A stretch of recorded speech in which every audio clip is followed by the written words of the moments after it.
নমস্কার, আমি শান। আজ তন্ত্রতত্ত্বে আপনারা শুনবেন ঠাকুরমশাইয়ের একটি নতুন গল্প, অভিশপ্ত বিবাহ। কলমে সমীর। গল্পটি কিন্তু খুব ভয়ঙ্কর একটি গল্প, তাই খুব সাবধান। আর for the better quality please use your headphones. তাহলে চলুন আর দেরি না করে শুরু করা যাক আমাদের আজকের গল্প।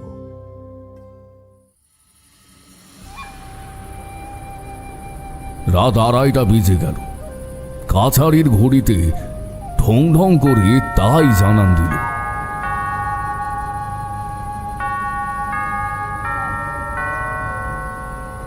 জেগে ওঠো জমিদার বাড়ি। একটি পুরুষ কণ্ঠ বেজে উঠল।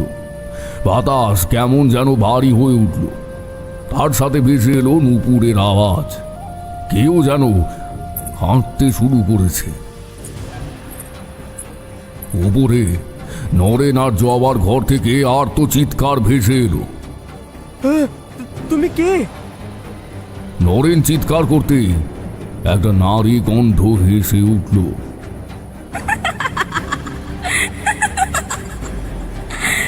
আজ এই বাড়ির বিয়ে, আমি কি না এসে থাকতে পারি? রক্তাক্ত রক্তাক্ত ফুলসজ্জা হবে। আমি এসে গিয়েছি নরেন। আর একটা কর্কশ পুরুষ কণ্ঠ। আমাদের যে আসতেই হতো, আমাদের আসতে হতোই। ওনাকে ছেড়ে দাও। কে তোমরা? ঠিক সেই মুহূর্তেই আলো জ্বলে উঠল দপদপ করে। খুব বিকট মূর্তি দেখে চমকে উঠল নরেন।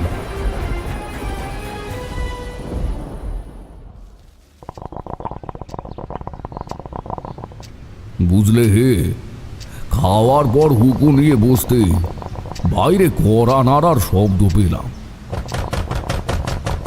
ঠাকুরমশাই, বাড়িতে আছেন?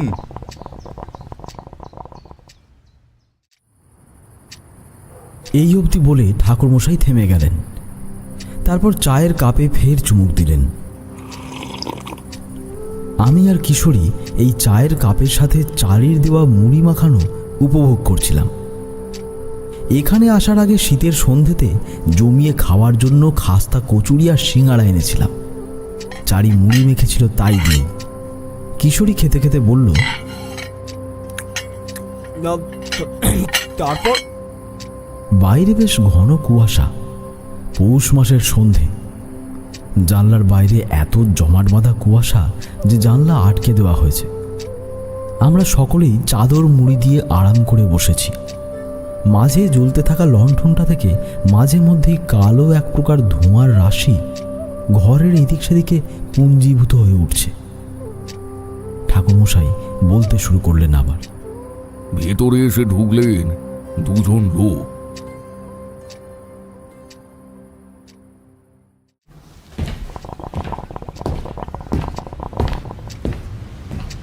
আগে আপনার কথা অনেক জায়গায় শুনেছি, আর গ্রামের এই বিপদের দিনে আপনার কাছে ছুটে আসলাম। আগে আপনাদের পরিচয়? বর্ধমান জেলা থেকে এসেছি, ওখানে মুচকুন্দপুর গ্রামে থাকি। আমি গ্রামের জমিদার নীলমণি ঘোষালের ছোট পুত্র, অভিষেক ঘোষাল। বুঝলো। আর তোমাদের সমস্যার কারণগুলো কি একটু জানতে পারি? আসলে গ্রামে পরপর যে কয়েকটা বিয়ে হবার কথা ছিল, একটাও হয়নি। ঠিক বিয়ের লগ্নে বিভিন্ন রকম সমস্যার সৃষ্টি হয়েছে। তারপর বিয়ের পরদিন নবদম্পতির নিজেদের নতুন পথ চলা শুরু করার আগেই ফুলসজ্জার রাতে বীভৎসভাবে মারা পড়ছে। একের পর এক মৃত্যু ঘটছে। কেউ কোথাও ঠিক নেই, কেউ বুঝতে পারছে না এগুলো কেন হচ্ছে। আমি চিন্তান্বিত কণ্ঠে বললাম, কতগুলো মৃত্যু হয়েছে এখনো অবধি? অন্তত 10-12টা হবেই। কাকতালীয় ঘটনা ভেবে অনেকেই এড়িয়ে গিয়েছে কয়েকদিন। তারপর বুঝতে পারল সত্যি এইসব ঘটনা একই সূত্রে গাঁথা। আমি কিছু সিদ্ধান্ত নেবার আগে উনি বললেন, আমাদের সঙ্গে গরুর গাড়ি এনেছি, আপনি কি আমাদের সাথে যাবেন? ঠিক আছে, তাহলে তবে আজ রাতটা এখানে কাটান, কাল সকালে না হয়। তাহলে আপনার কথাই হলো।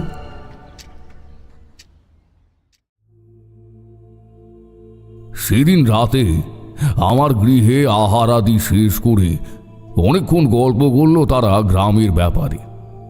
এভাবে একটা রাত কেটে গেল। পরদিন খুব সকালে সামান্য কিছু জল খাবার খেয়ে আমরা বেরিয়ে পড়লাম।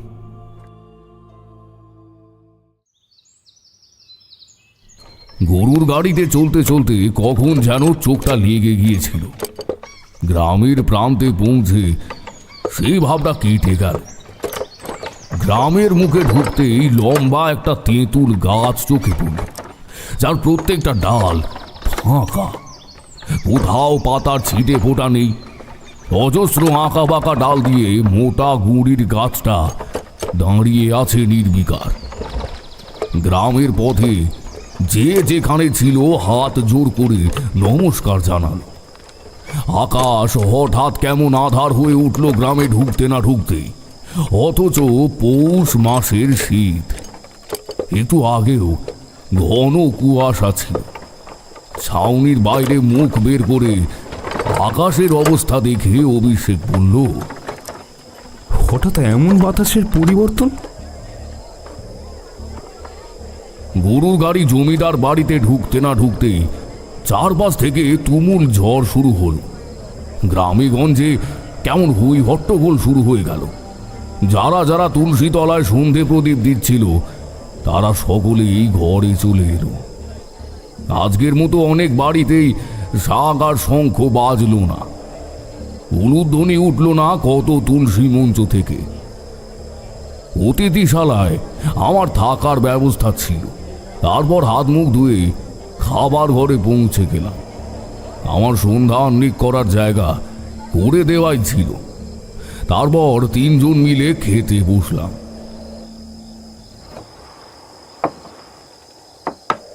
ঘিয়ে ভাজা গরম গরম লুচি ছিল, সাথে ফুলকপি আলু দিয়ে কি সুস্বাদু একটা রান্না ছিল। বেগুন, আলু ভাজা, মিষ্টান্ন, সন্দেশ। আহা! খাওয়া শেষ করে আমার ঘরে বিশ্রাম করার জন্য গেলাম। বারবার মনে হচ্ছিল ওই স্তব্ধ ধারে কেউ যেন দাঁড়িয়ে তার কামটের মতো চোখে তাকিয়ে দেখছে, অথচ কাউকে কোথাও দেখতে পেলাম না। ঘরের দরজায় এসে হাত রাখতেই অবাক হলাম। ভেতর থেকে দরজা আটকে দেওয়া। চারপাশে জ্বলতে থাকা লণ্ঠনগুলোর আলো এমন কমে গেল হঠাৎ করে। আকাশ একবার বাজে ফালা ফালা হয়ে গেল। ভেতরে কে আছো বলেই আলতো করে একটা ধাক্কা দিলাম। খুলে গেল। ঘরে যে আলো ছিল সেটা তখন জানালা দিয়ে আসা জোলো বাতাসে নিভতে জ্বলতে শুরু করেছে। গুনগুন করে কেউ যেন গেয়ে উঠল। ঝোড়ো বাতাসে তার গুনগুন ছাড়া আর কিছুই বুঝতে পারলাম না।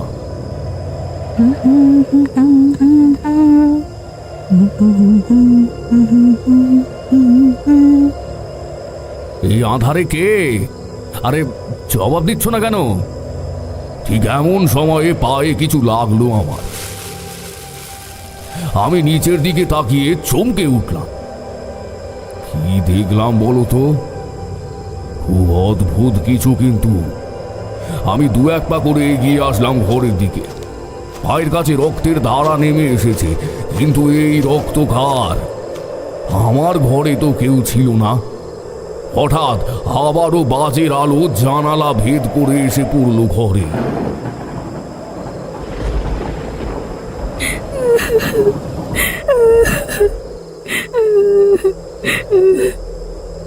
একটা না কি কান্না, ঘরে বেল ফুলের গন্ধ, প্রবল গন্ধ। কড়কড় শব্দ করে আবারও পড়ল বাজ, এবং সেই আলোয় দেখলাম কেউ দাঁড়িয়ে আছে জানালার পাশে। সে জানালার দিকে মুখ করেছিল বলেই আমি তার মুখ দেখতে পেলাম না, কিন্তু দেখলাম লাল চেলি পরনে, মাতাল হাওয়ায় ওড়না উড়ে নেমে এসেছে পিঠে। এক পাশে দৃশ্যমান বেলি ফুলের মালা, হাত দুটো টেবিলে ধরা। বাজের আলো আর নেই, ঘরের ভেতরে টিম টিম করে জ্বলতে থাকা প্রদীপে তাকে অদ্ভুত লাগছিল। আমি চমকে গেলাম। তুমি কে? আর আমার ঘরেই বা কখন এলে? এই ঝড় জলে বুঝি তোমার বিয়ে? আবার একটা কান্না। আপনারা আপনারা আমার স্বামীকে কেন মারলেন? আজ তো আমাদের সুন্দর সময় কাটানোর কথা ছিল। আমি স্তম্ভিত হয়ে গেলাম। কেন মারবো আমি? আমি তো এই গ্রামে নতুন, আমি এখনো কিছুই চিনি না। কোত্থেকে তুমি এসে আমায় এমন কথা বলছো? আপনারা কেন আমার স্বামীকে মেরে ফেললেন? কেন মেরে ফেললেন? আজ তো আমার আমি আরো এগিয়ে যেতে লাগলাম তাকে দেখার জন্য। ঠিক তখনই আমার কাঁধে কেউ হাত রাখলো। ঘরের শেষ আলোটুকু নিভে গেল দপ করে। কে? ঠাকুরমশাই, সেই তো আপনাকে ডাকতে এলাম। ঘুরে দেখি অভিষেক দাঁড়িয়ে আছে, ওর হাতে ধরা একটা লণ্ঠন। আমি স্বস্তির নিঃশ্বাস ফেললাম। তাকে ছাড়া ঘরে আর কাউকে দেখতে পেলাম না।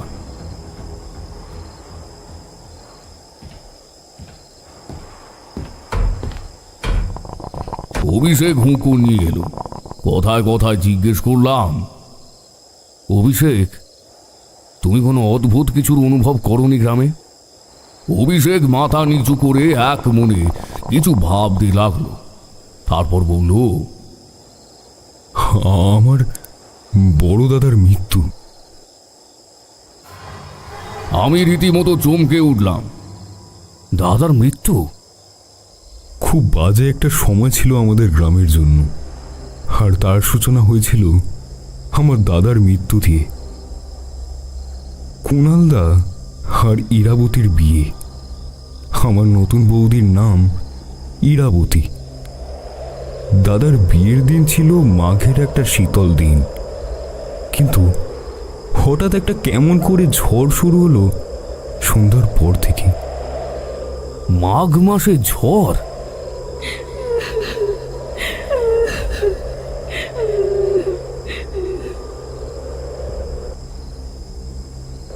হ্যাঁ, বিকট কান্না আসছিল বাড়ির পেছনের জঙ্গল থেকে। ভয়ে সবাই ছিটকে গেছিল।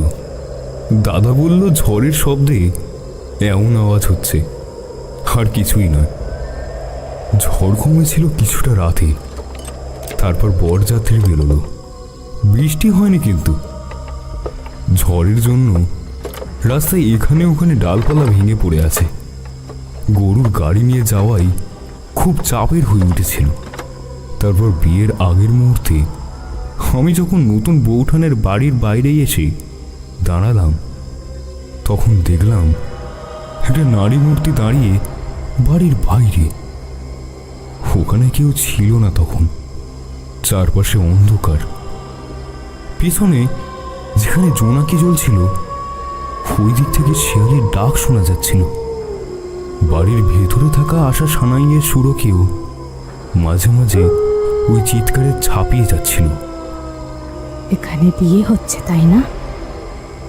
ঘোমটার ভেতর থেকে নারী মূর্তি খুব অদ্ভুত কণ্ঠে বলল, হ্যাঁ, এখানে বিয়ে হচ্ছে। আপনি কি নিমন্ত্রিত? নিমন্ত্রণ? আমার আবার নিমন্ত্রণ লাগে নাকি? নিজেদের বিয়েতে নিমন্ত্রণ লাগে? আপনি তাহলে আত্মীয়? মেয়ের কে হন আপনি? আমি কি বলেছি আমি মেয়ের বাড়ির লোক?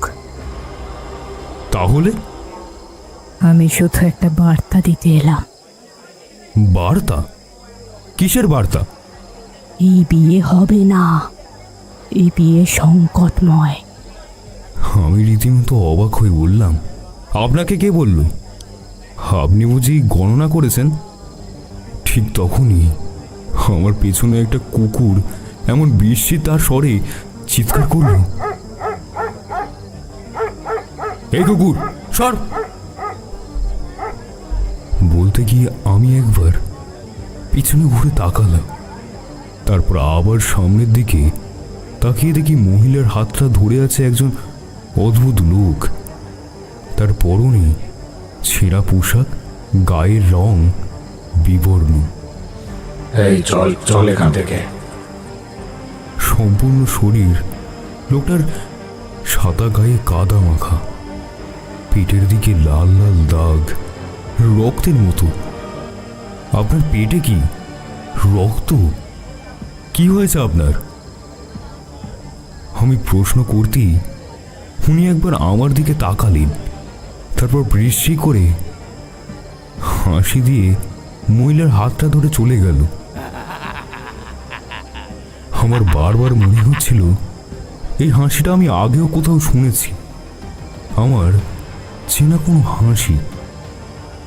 আমি কোথাও একটা দেখেছি এই হাসি, কিন্তু কার কোনো হদিশ মেলেনি। তারপর বিয়ের দিকে মন দিলাম।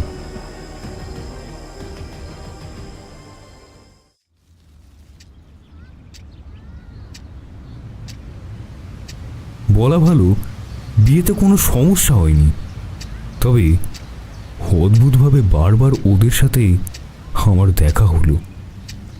আমি অবাক হয়ে বললাম, দেখা কাদের সাথে? ওই মহিলা আর পুরুষের সাথে? অভিষেক থেমে গেল। হ্যাঁ, বৌভাতের অনুষ্ঠান তখন শেষ, বেশ রাত। বন্ধুদের সাথে দাদার ঘরটা সাজিয়ে দাদা আর বৌঠানকে ঘরে পাঠানো হয়েছিল। আমি বাড়ির বাইরে পায়চারি করছিলাম।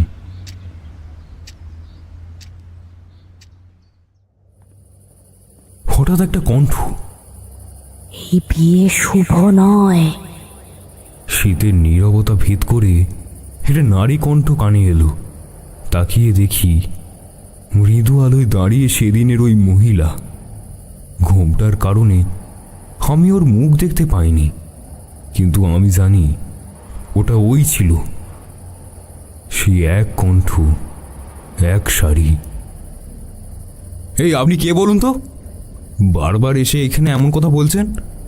সেদিন ওখানেও ওইভাবে বলছিলেন। দেখুন, আমার দাদার বিয়ে হয়ে গিয়েছে। কুণালদা আর ইরাবতী আমার বৌদি, একেবারে রাজজটক। রাজ্যটক?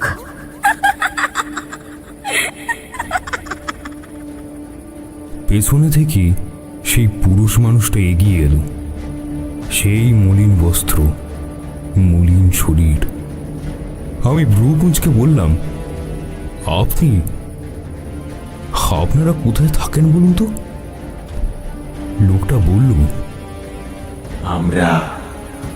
আমরা থাকি ওই বনের ভেতরে, মাটির তলায় আমাদের ঘর বানিয়ে দিয়েছে মাটির তলায়। আমি বাজখাই কণ্ঠে বললাম, আপনারা দূর হন, আমার বিরক্ত লাগছে আপনাদের সাথে কথা বলতে। আপনাদের খেয়ে দিয়ে কোনো কাজ না থাকলে অন্য কাউকে এসব গাঁজাখুরি গল্প দিন। মহিলা হাসল।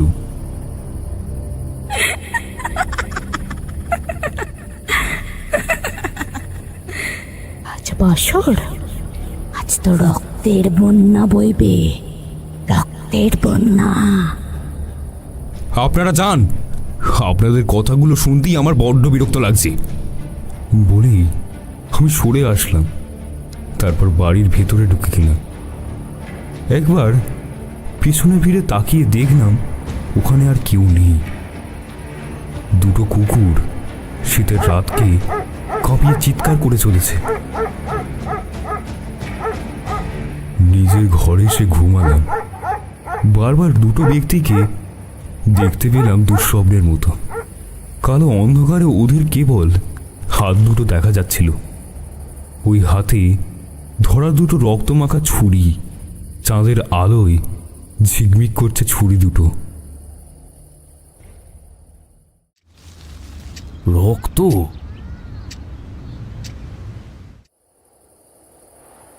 বারবার আতঙ্কিত কণ্ঠে আমার ঘুম ভেঙে যাচ্ছে, কিছুতেই স্বস্তি পাচ্ছিলাম না। জানালাগুলো খুলে দিলাম। এমন শীতেও আমি ঘামছি।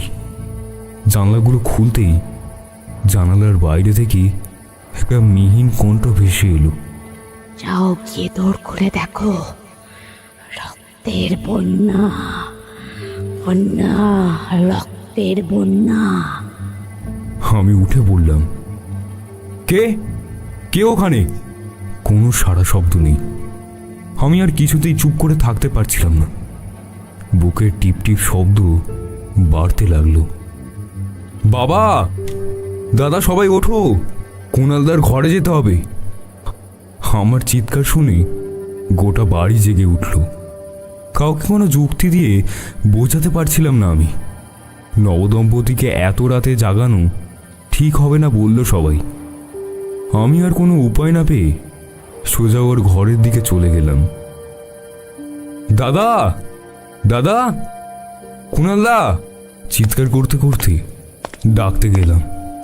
তারপর দরজায় হাত দিতে গিয়েই চমকে গেলাম রীতিমতো।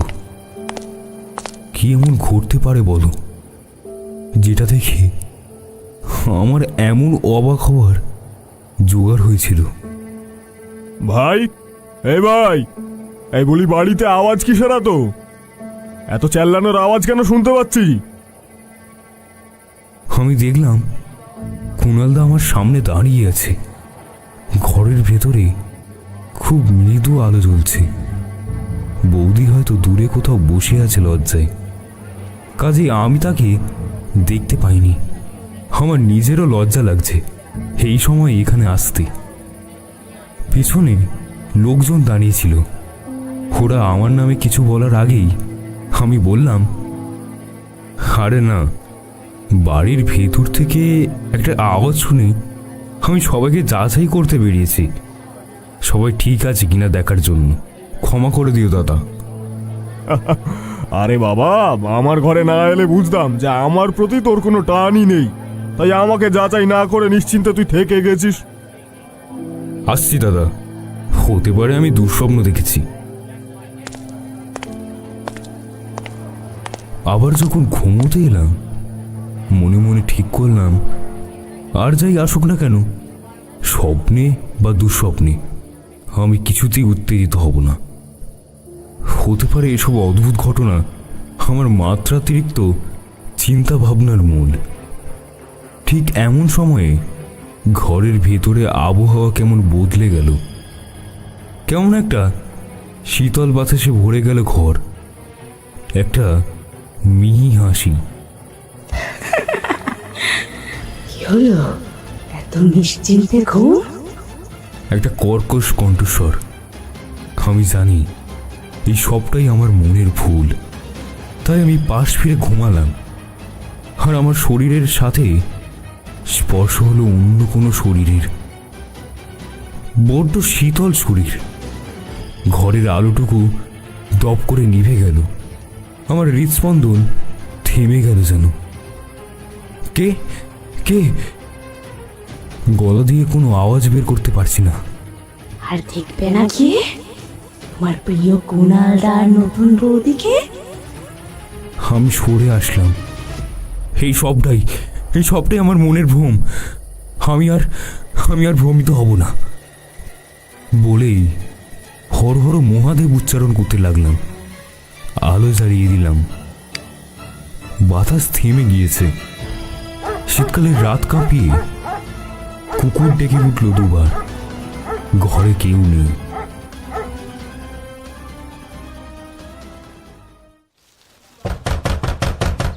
আরে কুণাল, কুণাল, দরজা খোলো। কি গো কুণাল, শুনতে পাচ্ছ? নতুন বউ, আরে ও নতুন বউ, তুমি জেগে আছো?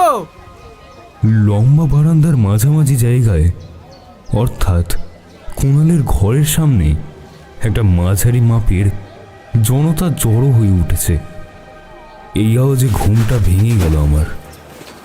আর মোড়া ভাঙতে ভাঙতে কানে আসছিল এক একজনের এক এক রকম চিৎকার। কি হলো? দাদার ঘরের সামনে থেকেই মনে হচ্ছে এমন চিৎকার আসছে। ঘরের সামনে এসে আমার পা থমকে গেল। শেষ রাতের স্বপ্নটা আমার চোখের সামনে ভেসে উঠল। ভাই ভাই আমার আমার আমার খুব কষ্ট হচ্ছে রে, আমাকে আমাকে তো বাঁচা। কুণালদার কণ্ঠ শুনে আমি ভ্যাবাচাকা খেয়ে গেলাম। অন্ধকারে কেউ যেন চিৎকার করছে। আমি ডাকতে লাগলাম, দাদা, কুণালদা। আমি চিৎকার করতেই কি একটা স্রোত আমার গায়ে এসে পড়ল। স্বল্প আলোয় দেখলাম রক্ত। সেগুলো রক্ত, রক্ত কেন আমার গায়ে? কার রক্ত?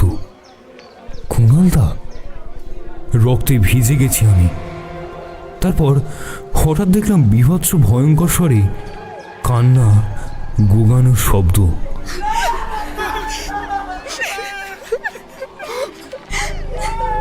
সামনে তাকিয়ে দেখি সাদা কাপড়ে ঢাকা দুটো দেহ, তাকে ঘিরে কাঁদছে কতজন।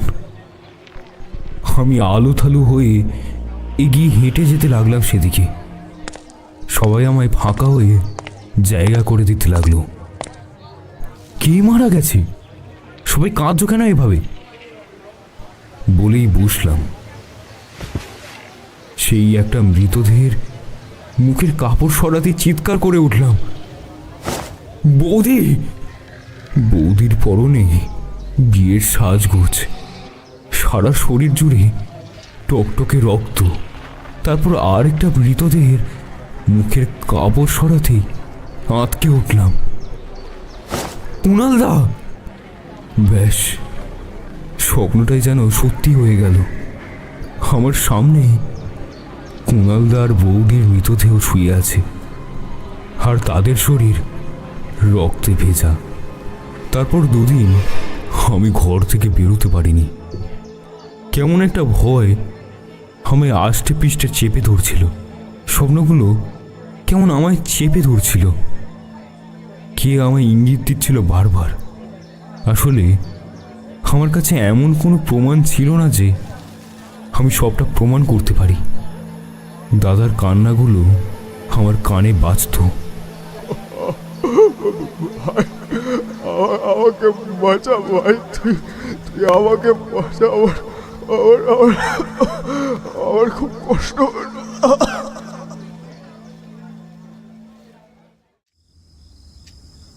যখন দাদার মৃত্যু হলো তখন আমি তাকে বাঁচাতে পারিনি, আর যখন গেছিলাম তখন দাদার কিছুই হয়নি। দুটো প্রাণ আমি হয়তো চাইলেই বাঁচাতে পারতাম। অভিষেকের কথাগুলো শুনে অনেকক্ষণ ভাবছিলাম সেদিন, কেউ যদি এই পরিবারের ক্ষতি চায় তবে সে অভিষেকের সামনেই কেন বারবার আসছিল? আর অভিষেক দুজনকে দেখেছিল, এই দুজন কারা? পরদিন সকালে ঘুম থেকে উঠে অভিষেকের সাথে অনেকটা ঘুরেছি গ্রামের এদিক সেদিকে। আচ্ছা অভিষেক, এই গ্রামে এত বেশি অবিবাহিত কুমারী মেয়ে? গ্রামের বয়স্ক কুমারী মেয়েদের দেখে এটাই স্বপ্ন এসেছিল আমার মনে। আসলে ঠাকুরমশাই, এমন সব ঘটনা ঘটেছে গ্রামে, তারপর কেউ আর সাহস পায় না বিয়ে করতে। শুধু কি মেয়েরাই নাকি, ছেলেরাও তাই। বয়স বেড়ে যাচ্ছে সবার। অভিষেক হঠাৎ সামনের নদীর দিকে এগোলো। আমি একটু জল দিয়ে আসছি চোখে মুখে, আপনি দাঁড়ান। শালবনের মাঝে সরু পথ। সকালের সূর্যের আলো তখনও এখানে ঠিক মতো পড়েনি। পথের উপর শুকনো পাতায় খস খস শব্দ করতে করতে কেউ যেন আসছিল। তার পায়ের ঝুনঝুন শব্দটা পাখির কল কল ধ্বনিকে ছাপিয়ে গেল। সামনের দিকে তাকিয়ে বিস্মিত হলাম বই কি। দেখলাম দাঁড়িয়ে আছে একটা মানুষ। তার শরীরে শতচ্ছিন্ন পোশাক, মুখে লম্বা দাড়ি চুল, পাগলের মতো দেখতে। ফ্যাকাশে কণ্ঠে বলল, ও ও আপনার অপেক্ষা করছে। হ্যাঁ, ও ও আপনার অপেক্ষা করছে। কে অপেক্ষা করছে? কোথায়? সে মূর্তির ন্যায় এগিয়ে হেঁটে যেতে লাগলো সামনের দিকে। এখানে গাছপালা আরো ঘন, কুয়াশার মোড়া জঙ্গল থেকে লম্বা সুরে শিয়ালের চিৎকার ভেসে আসছিল। সামনের একটা জায়গায় বড় লোহার ফটক বলেই মনে হলো, যেটার উপর অজস্র পরজীবী উদ্ভিদের সমাহার। ডালপালা ছড়িয়ে আছে কত, লতা এই জাতীয়। এখানে এটা কি? সে আমার কোনো উত্তর না দিয়ে হেঁটে গেল ফটকের ভাঙা অংশ দিয়ে। আমিও তাকে অনুসরণ করছি। এমন সময় হঠাৎ সামনের আধারের দিকে তাকিয়ে কিছু একটা ঠাহর করতে পারলাম। চারপাশ নির্জন, চারপাশ বিদীর্ণ করে একটা সাদা বিড়াল চিৎকার করে উঠল। সেই পাগল গোছের লোকটা হাসতে হাসতে ওকে কোলে তুলে নিল। আরে মতি, মানুষ খাবি বুঝি? মানুষ খাবি, মানুষ খাবি। একটা নুপুরের শব্দে এবার চকিত হলাম। সামনের ধুলো বালির উপরে কিছু একটা নড়ছে। এগিয়ে গেলাম। হ্যাঁ, দুটো নুপুর পরা পা বালির উপরে কাঁপছে। ভালো করে দেখে বুঝলাম কোনো একটা নারী বালির ওপরে এক পাশে হয়ে শুয়ে আছে। তার পরনে লাল চেলি, গলায় হাতে অজস্র অলংকার। শান্তি, এই শ্মশানের মাটিতে কি শান্তি! কেমন নেশাতুর কণ্ঠে মেয়েটি বলছে আর দুই হাত পা দুলছে। ও কে? কথাটা জিজ্ঞেস করতে পেছনে ঘুরতেই দেখি পিছনে লোকটা নেই। অনেক দূরে নিস্তব্ধ জঙ্গল থেকে বেড়ালের মৃদু ডাক আসলো। এমন সময় আমার কাঁধে হাত। কে? ঠাকুরমশাই, আপনি এখানে? ও অভিষেক, তুমি? দেখো তো ওকে। জঙ্গলে অনেকগুলো পাখি একসাথে কিচমিচ করে উঠল। অভিষেক আমার আঙুলের অনুসরণ করে বলল, কোথাও কেউ নেই তো? সত্যি কেউ ছিল না। অভিষেক আমার হাতটা টেনে টেনে বাইরে নিয়ে এলো। এখানে কেউ যায় না, এটা অনেক আগে শ্মশান। আমাদের ছোটবেলায় এখানে মরা পড়ানো হতো। তারপর একবার কিছু একটা ঘটনা ঘটেছে, তারপর থেকেই বন্ধ। তুমি কি কোনো বিড়ালের শব্দ শুনতে পেয়েছিলে? না ঠাকুরমশাই, আসলে এখানে অনেক অদ্ভুত কিছুই শোনা যায়, দেখা যায়। আপনি চলুন, ফিরে যাই।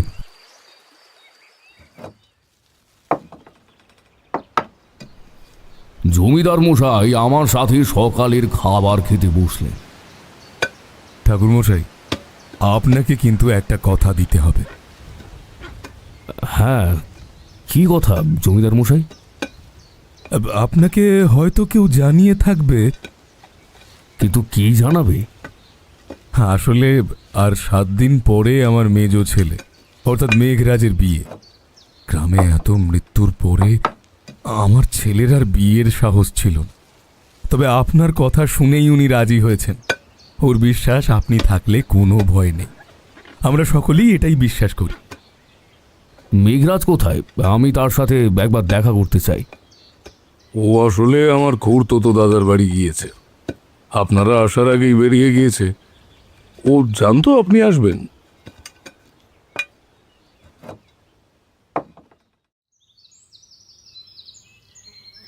বিয়ের আগেই আমার উত্তর খুঁজতে হবে, নির্মূল করতে হবে এই সমস্ত সমস্যার।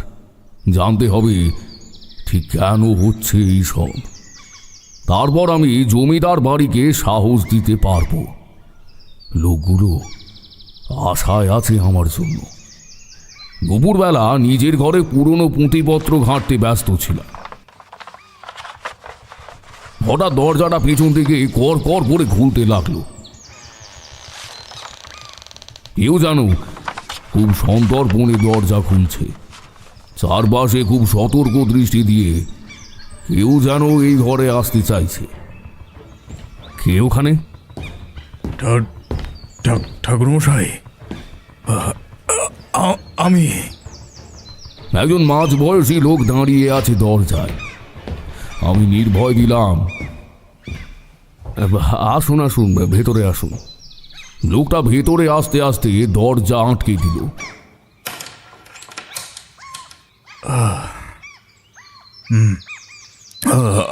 আমি জগদীশ।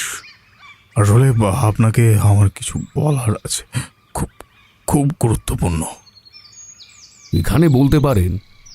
সে চারপাশে তাকিয়ে বলল, না, বলতে পারবো না। সন্ধ্যার সময় গ্রামের শেষে বড় শিমুল গাছটার তলায় আমি আসবো। এখন আসছি।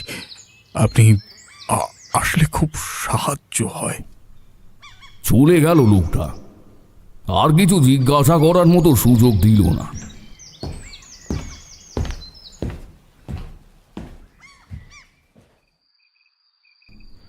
মেঘরাজের সাথে দেখা হলো বিকেলে। বেশ সুদর্শন যুবক, একটা আভিজাত্য ভাব আছে ওর পোশাকে। গলায় মোটা সোনার হার, ধবধবে দামি পাঞ্জাবির ওপর ছড়িয়ে রাখা, হাতে মোটা সোনার বালার সাথে 5 আঙুলে 5টা বিভিন্ন রকমের পাথরের আংটি।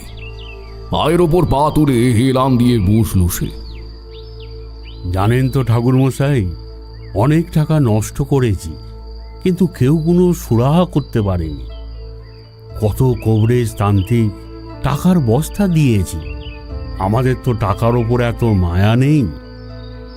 2 হাতে কত ভিখারি লোককে দান করেছে, এটাই সুযোগ নিয়েছে কত তান্ত্রিক। যাকে আমি শুনলাম অনেক ভালো নামডাক করেছেন। অহংকারী লোকজনের এই দাম্ভিক কণ্ঠস্বর আমার মোটেই পছন্দ নয়, আর আমার ইচ্ছেও হলো না এমন কারোর কাছে নিজের পরিচয় দিতে। মৃদু হেসে বললাম, পথের ধকলে আপনি ক্লান্ত, বিশ্রাম করুন। আমি উঠতে চাইলেই সে থামিয়ে দিয়ে বলল, আরে শুনুন শুনুন। হ্যাঁ বলুন। আমি হাসিটা ঠোঁটের মাথায় রেখে উত্তর করলাম। সে সামনে ঝুঁকে বলল, আপনার কোনো চিন্তা নেই, যত টাকা চাই আমি দেব, তবু কাজটা ঠিক মতো করুন। আপনারাও তো 2 টাকার জন্য এইসব করেন। আমি এত পরিমাণ টাকা দেব যে আর কোনো কিছুর কষ্ট আপনাকে করতে হবে না, আর আমার বিশ্বাস আপনি পারবেন। আমি কি বলবো বুঝতে পারছিলাম না। ঠিক তখনই কেউ যেন আমার পেছনে এসে দাঁড়ালো। দেখলাম অভিষেক। ও সামনে গিয়ে দাদার কাছে দাঁড়ালো। দাদা, তুমি কার সাথে কিভাবে কথা বলছো? ওনার বিদ্যেকে বারবার টাকার কাছে ছোট কেন করছো? আমি চাই না উনি কোনোভাবে আমাদের বাড়িতে অসম্মানিত হোক। ওনাকে আমি নিয়ে এসেছি। মেঘরাজ ভাইকে কিছু বলার আগেই অভিষেক আমার দিকে তাকালো হাত জোর করে।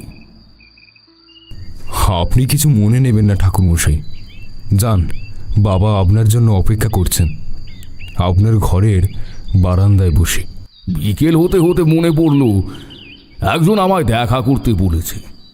সেই অচেনা লোকটা শিমুল গাছের তলায় আমাকে তো যেতে বলেছিল। সন্ধ্যা হতে না হতেই চারপাশের পরিবেশ কেমন অন্যরকম শীতল হতে শুরু করেছিল। কোনো ঝোপের ভেতর থেকে মাঝে মধ্যেই কর্কশ কণ্ঠে ডেকে উঠছে পেঁচা। আমি যখন হাঁটছিলাম কেবল আমার পায়ের শব্দই হচ্ছিল। চারপাশের সমস্ত লোকালয় এতটাই নীরব। তারপর আবার জঙ্গলের পথ। ততক্ষণে আকাশে একটা মাত্র জল জলে তারা মিটমিট করতে শুরু করেছে। অর্ধেক চাঁদরা মেঘের ঘন ঘটা ছাড়িয়ে শূন্য আকাশে দণ্ডায়মান। কিছুটা ফাঁকা জায়গার পর একটা লম্বা শিমুল গাছ, তার নিচে অজস্র কাঁটা গাছ। এখানেই তো লোকটার আসার কথা, কিন্তু এখনো তো তেমন কাউকে দেখতে পাচ্ছি না। তাহলে কি লোকটা আসেনি? ঠাকুরমশাই, ঠাকুরমশাই, ঠাকুরমশাই, আমাকে বাঁচান! একটা চিৎকার ভেসে এলো শিমুল গাছের ওই দিকের জঙ্গল থেকে। তবে তার চিৎকারটা আসছিল এমন ভাবে যেন কেউ তাকে টেনে নিয়ে যাচ্ছে কোথাও। কেমন চাপা একটা কণ্ঠ। ধীরে ধীরে চিৎকারের সুর ক্রমশ দূরের দিকে যাচ্ছে। আমি শুকনো পাতার ওপর খসখস শব্দ করে দৌড় দিলাম। একটা শিয়াল দাঁড়িয়ে পিট পিট করে তাকিয়ে আছে আমার দিকে। আমি নিজের হাঁসফাঁস করা নিঃশ্বাস বাদে আর কিছুই শুনতে পাচ্ছিলাম না। কোথায় গেল, কোথায় গেল? আমার তো মনে হচ্ছিল দুপুরে সেই লোকটাই ছিল।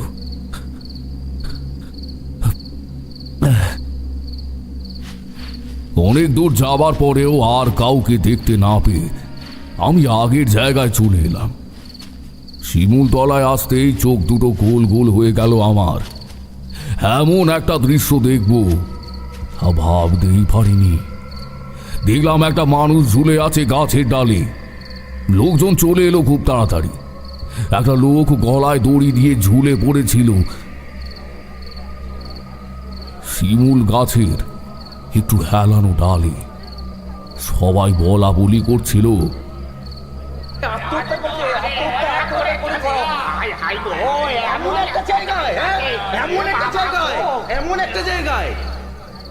আমি তার মুখটা দেখার জন্য এগিয়ে গেলাম।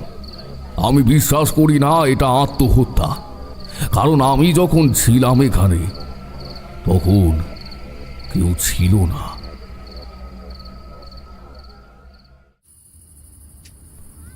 একটা চিৎকার শুনে এগিয়ে গিয়েছিলাম, তারপরই এমন একটা ঘটনা। এই এতটুকু মুহূর্তে কিভাবে এমন একটা ঘটনা ঘটে যেতে পারে? কিশোরী বলল, এমনটা আবার হয় নাকি ঠাকুরমশাই? আপনি আগে নিশ্চয়ই খেয়াল করেননি, ফিরে আসার পরে ওই আপনার নজরে এসেছিল, এটাই হবে হয়তো।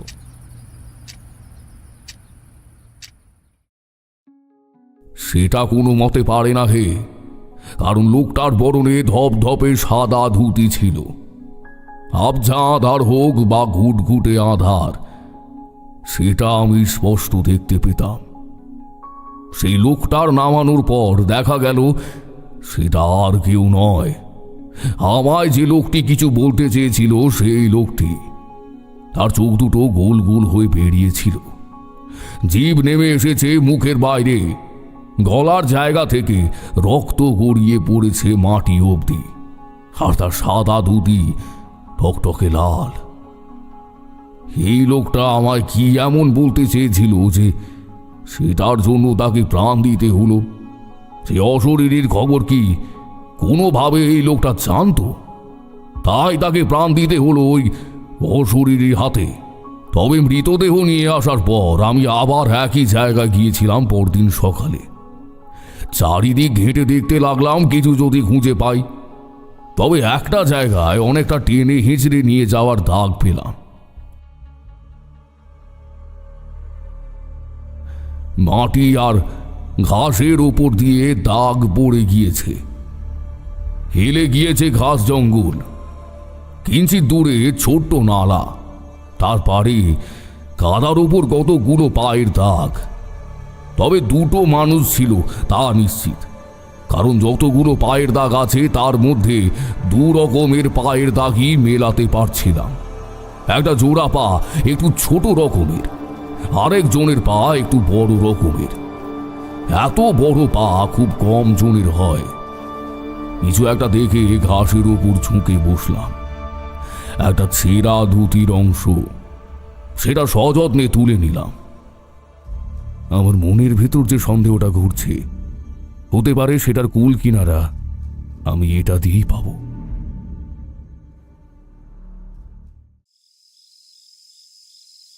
সেদিন রাতের দিকে হঠাৎ আমার ঘুমটা ভেঙে গেল।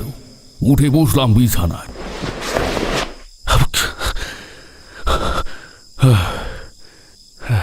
একটা অশুভ শক্তির উপস্থিতি অনুভব করতে পারছি, কিন্তু কেন? এই বাড়িতে কি কোনো বিপদ আছে আজকে? দরজার দিকে এগিয়ে গেলাম দরজা খোলার জন্য, আর তখনই আমার দরজায় খটখট করার শব্দ। ঠাকুরমশাই, ঠাকুরমশাই, দরজা খুলুন, ঠাকুরমশাই। দরজা খুলেই দেখি সামনে মেঘরাজ দাঁড়িয়ে আছে, আর ও খুব কাঁপছে। দরজা আটকে দিয়ে আমি ওকে বিছানায় বসিয়ে দিলাম। বলুন, এমন ভয় পেয়ে আছেন কেন? সে প্রথমে অনেকটা জল পান করল, তারপর ক্লান্ত কণ্ঠে বলল, আমি একটা অনেক বাজে দুঃস্বপ্ন দেখলাম।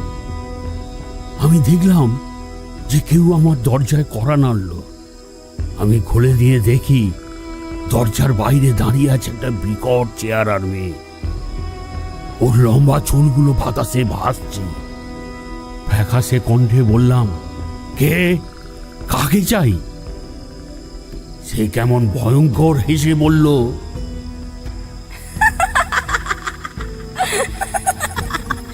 তোকে তোকে চাই মেঘরাজ, তুই মৃত্যুর জন্য প্রস্তুত হ। বলেই ও আমার গলায় হাত চেপে ধরল। আমি নিঃশ্বাস আটকে যাওয়ার মতো যন্ত্রণা নিয়ে ঘুম ভেঙে বসলাম। আর ঠিক এমন সময় দরজায় কড়া নাড়ার শব্দ পেলাম। দরজা খুলতেই দেখি বাইরে কোনো মেয়ে দাঁড়িয়ে আছে, আর তারও মাথার লম্বা চুল অন্ধকার বাতাসে ভাসছে। আমি ওকে ওর ঘরে নিয়ে এলাম। তারপর গোটা ঘরটা একটা সুরক্ষা বন্ধনী দিয়ে সুরক্ষিত করে নিলাম। আপনি ঘুমুন, আর কোনো ভয় নেই। ততক্ষণে রাত গভীর হয়েছে, গোটা গ্রাম ঘুমিয়ে আছে। সন্তর্পণে বাইরে বেরিয়ে আসতেই মনে হলো বাগানের মাঝে কামিনী ফুলের গাছের তলায় কুয়াশার সাদা চাদরের মধ্যে একটা কালো ছায়া দাঁড়িয়ে আছে। চোখ বন্ধ করে মন্ত্র পড়তে শুরু করলাম।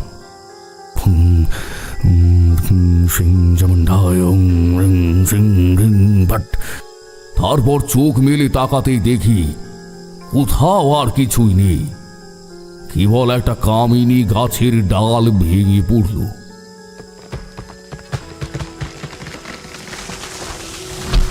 সেই সাথে কামিনী ফুলের গন্ধটা যেন আরো কয়েক গুণ বেড়ে গেল। আমি চারপাশে ঘুরতে ঘুরতে মন্ত্রপুত ছাই বাড়ির চারিদিকে ছিটিয়ে দিতে লাগলাম। তুই যেই হোস না কেন, এবার বাড়ির সীমানায় প্রবেশ করে দেখা। বাইরে বাতাস শুরু হলো হঠাৎ। নিজের ঘরে ঢুকতেই বিছানায় কিছু একটা দেখে চমকে উঠলাম। এবার দেখলাম বিছানার উপর একটা মরা পাখি। এটা এখানে কেন? এগিয়ে যেতেই পিছনের দিক থেকে ভয়ঙ্কর হাসি শুনতে পেলাম। মৃত্যু, একটার পর একটা মৃত্যু হবে।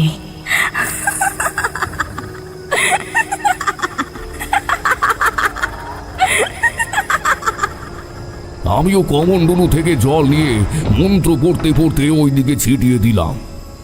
চন্ডবিন্দায় চন্ডবিন্দায় ডংডবিন্দায় ওং ওং ঝন্ডবিন্ডকন্ডসন্ড ওং গরং গরং গিরে স্বাহা। সেই অট্ট হাসি আর্তনাদে পরিণত হয়ে চলে গেল কোথাও।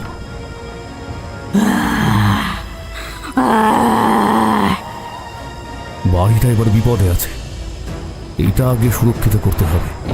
যেহেতু এখন এই বাড়িতেই বিয়ে, কাজেই এই বাড়িতে এখন বেশি আক্রমণ হবে। রাতে হঠাৎ মনে হলো যেন ঝড় শুরু হয়েছে।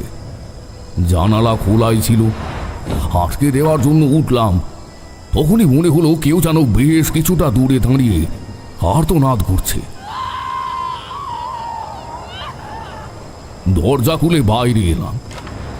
বাইরে চাঁদের আলো পড়েছে, তবে ফ্যাকাশে কালো মেঘ বলে সেই আলো বিবর্ণ।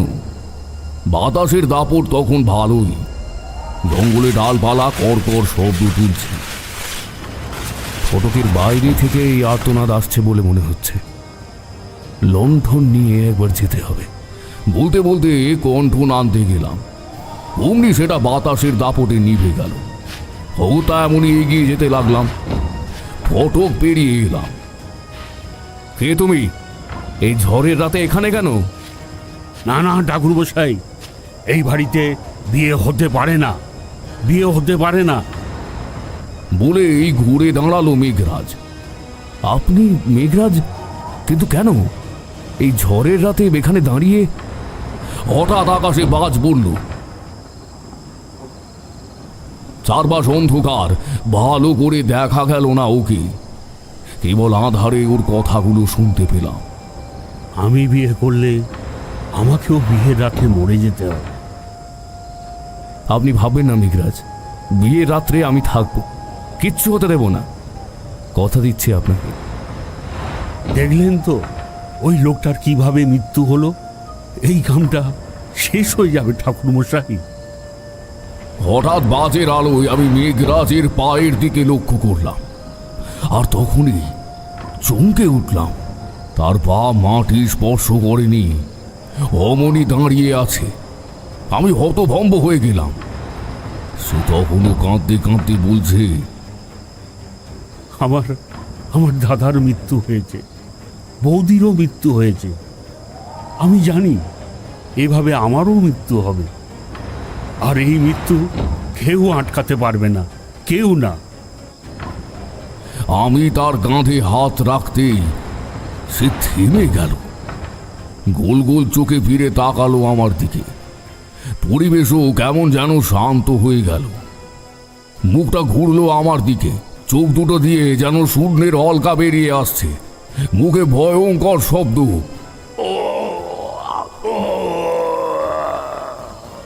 ঘুরে তাকাতেই মুখটা কেমন পরিবর্তন হতে লাগলো।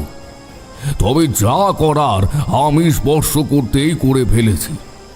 ওর শরীরে জ্বালা পোড়া হচ্ছে, ওর মুখের ভঙ্গি দেখেই তা বোঝা যাচ্ছে। এবার আমি ওকে বন্দি করব, নিঃশেষ করে দেব। তুই সেই অশুভ শক্তি? তবে তুই হয়তো ভুলে গিয়েছিস যে অশুভ শক্তির বিনাশের জন্য যুগের পর যুগ শুভ শক্তিও তৈরি থাকে।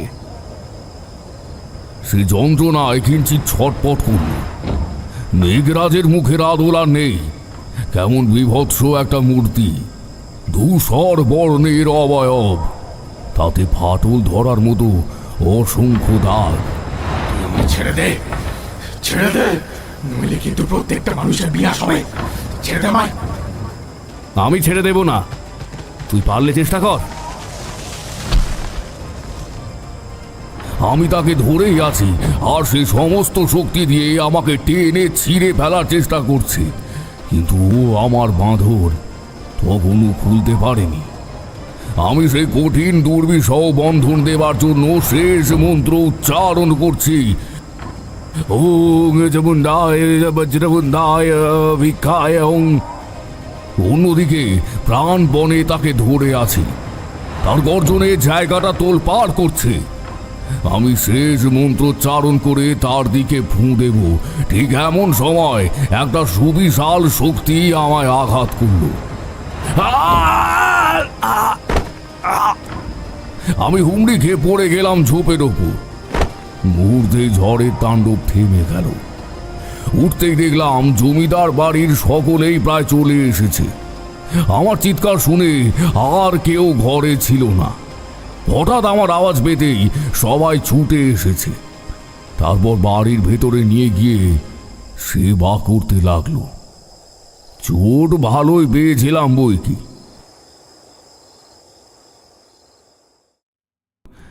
তবে একটা জিনিস আমাকে ভাবিয়ে তুলেছিল। একটা কালো ছায়া নয়, দুটো। তাই একজনকে ধরার সময় আর একজন আমায় আঘাত করেছিল, কিন্তু দুজন কিভাবে এলো? তবে তো খুব ভয়ঙ্কর হবে এই লড়াই। তবে শুধু এটাই আমাকে ভাবিয়ে দিচ্ছিল না, আমি আরও একটা জিনিস নিয়ে ভাবছিলাম। কারণ আমি বুঝতে পারছিলাম ওটা কোনো মানুষের কাজ।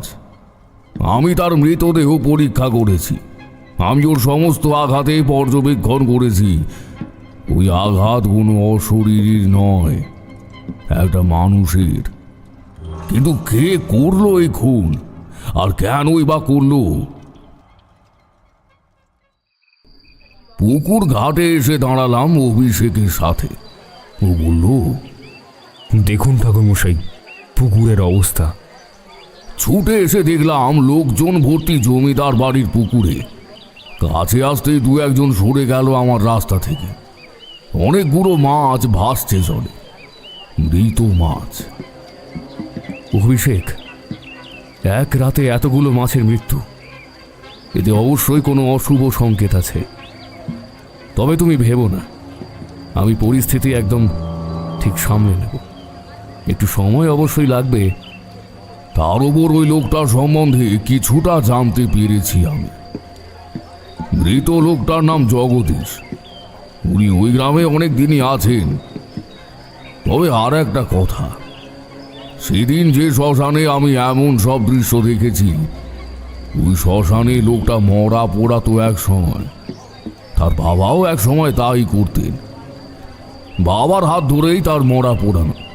ধরতে গেলে সে ডোম ছিল। যদিও এখন আর ওই কাজ করে না, তবুও লোকালয়ে খুব কম যাতায়াত করে। সামনে দিয়ে মেঘরাজ মন খারাপ করে বাড়ির দিকে যেতে লাগলো। একটার পর একটা অঘটন ঘটছে, না জানি আর কবে ঠিক হবে সব কিছু। সামনের কাদামাটি পার হয়ে যেতে লাগলো ও খালি পায়ে। আর মনে চোখটা এদিক সেদিক করতে হঠাৎ চোখটা আটকে গেল ওর পায়ের ছাপের দিকে। পরপর চলে গিয়েছে পুকুর পাড়ের কাদামাটি পার করে।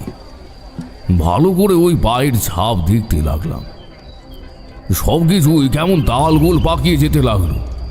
কিসের সাথে কি যেন এলোমেলো হয়ে যেতে লাগলো। এত বড় পায়ের ছাপ আমি এর আগেও কোথাও দেখেছি। হ্যাঁ, সেটাই মেলাতে লাগলাম। অভিষেক আর আমি বিকেলে ঘুরতে লাগলাম এদিক সেদিক করে। ঘুরতে ঘুরতে একটা জায়গায় বসলাম। আচ্ছা অভিষেক, তোমাদের বাড়ির ধুতিগুলি বেশ সুন্দর। তোমরা সবাই যে ধুতিগুলি ব্যবহার করো, এগুলো মনে হয় বেশ ভালো গুণসম্পন্ন। ও মৃদু হেসে বলল, হ্যাঁ, বাবার দাদার ধুতিগুলো বেশি ভালো। আমি সবসময় সাধারণ পরতে ভালোবাসি, কিন্তু দাদার বাবার ধুতি সবচাইতে দামি। মুর্শিদাবাদী ধুতি ব্যবহার করেন, আমিও ব্যবহার করি, তবে সেটা কোনো অনুষ্ঠানে বা বাইরে বেরোলে। কিন্তু বাবা দাদা সবসময় এগুলোই ব্যবহার করেন। বাড়িতেও এগুলো পরতে বেশি স্বাচ্ছন্দ্য বোধ করেন। কেন বলুন তো? আচ্ছা, আপনার জন্য কয়েকটা আনিয়ে নেব। না না, সেই জন্য নয়, আসলে জানতে চাইছিলাম। বেশ সুন্দর লাগছিল বলেই জানতে চাইলাম।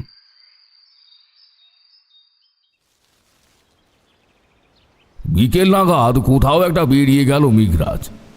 আমি জিজ্ঞেস করতেই সে বলল, আগে বিয়ের কিছু নিমন্ত্রণ এখনো বাকি আছে। নিজের আত্মীয়দের নিজেই নিমন্ত্রণ করব।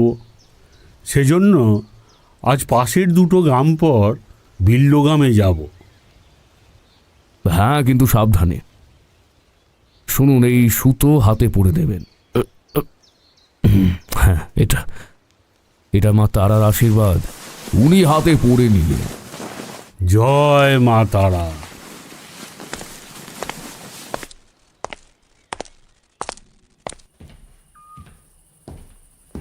অভিষেক আমার ঘরে আসলো যখন, তখন বিকেল পেরিয়ে গিয়েছে। ঠাকুরমশাই ডেকেছেন? হ্যাঁ, বলুন। আসলে সামনে তো মেয়ের বিয়ে। আমি ওর ঘরে কিছু ক্রিয়া সম্পন্ন করতে চাই। একবার ওর ঘরে যেতে হবে। তুমি একটু ওর ঘরে নিয়ে চলো তো। হ্যাঁ, আপনি আসুন। আমি আর অভিষেক ওর ঘরের দিকে যেতে লাগলাম। আকাশ আজও খুব ভার, প্রচণ্ড কুয়াশা। বিকেল নামতেই সামনে উঠোনে আগুন জ্বালিয়ে আগুন তাপাচ্ছে লোকজন। আমি ঢুকতেই বেরিয়ে গেল অভিষেক। এটাই দাদার ঘর, আপনি আপনার কাজ করুন। আমি ঝুলি থেকে সমস্ত জিনিসপত্র বের করলাম। তারপর মেঘের ঘরের 4টে দেওয়ালে লাগিয়ে দিলাম উপকরণগুলো, কোনোভাবে যেন এগুলো কেউ মুছে না দেয়। তারপর বড় আলমারির পিছনে এসে সেখানে একটা পেরেক পুঁতে দিতে বললাম অভিষেককে। অভিষেক পুঁতে দিতেই আমি একটা ছোট্ট মসৃণ গাদার সাথে আটকে দিলাম। ঘরটা এখন সুরক্ষিত। এখানেই যেন বাস করে তোমার দাদা, বিয়ের পরেও যেন তাই করে। বলেই বেরিয়ে যাব ঠিক এমন সময় কিছু একটা দেখে আমার চোখ আটকে গেল সেদিকে। এমন একটা জিনিস যে দেখতে পাবো তা ভাবতেই পারিনি। একটা ধুতি যেটা কাদা মাখা অবস্থায় পড়ে আছে তোরঙ্গের পাশে। তুলে নিলাম, ভালো করে লক্ষ্য করে দেখলাম একদিক ছেঁড়া। আমার ঘরে আসলাম, সেই ছেঁড়া অংশটার সাথে পুরোপুরি মিলে গেল। আজ এই ঘরের সমস্ত ক্রিয়াকর্ম করার সাথে তল্লাশি করার কাজটাও করব বলে এসেছিলাম। যাক, আমার কাজ হয়ে গিয়েছে।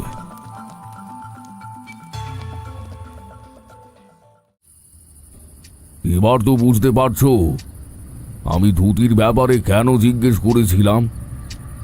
কিশোরী বলল, হ্যাঁ হ্যাঁ, ওই জগদীশ লোকটার মৃত্যুর জায়গায় তো আপনি একটা ছেঁড়া ধুতির টুকরো পেয়েছিলেন। আর হ্যাঁ, আপনি তো তার পায়ের মাপও নিয়েছেন। ওই দুর্ঘটনার জায়গায় আপনি বেশ বড় বড় পাও দেখেছেন নাকি? পুকুরের মাছ মরে যাওয়ার দিনে ওই কাদার ওপরে তেমনই তো বড় বড় পায়ের ছাপ পেয়েছিলেন।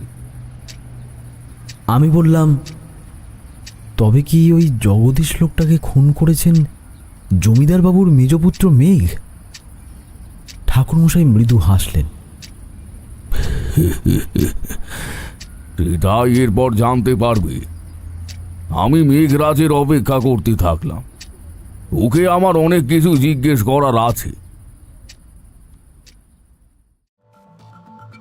সেদিনই আমি জগদীশের বাড়িতে যাওয়ার পরিকল্পনা করলাম। আমার সাথে গেল অভিষেক। শ্মশানে যাওয়ার আগে যে বাঁক ছিল 3 রাস্তার, তারই একদিকে ওদের বাড়ি।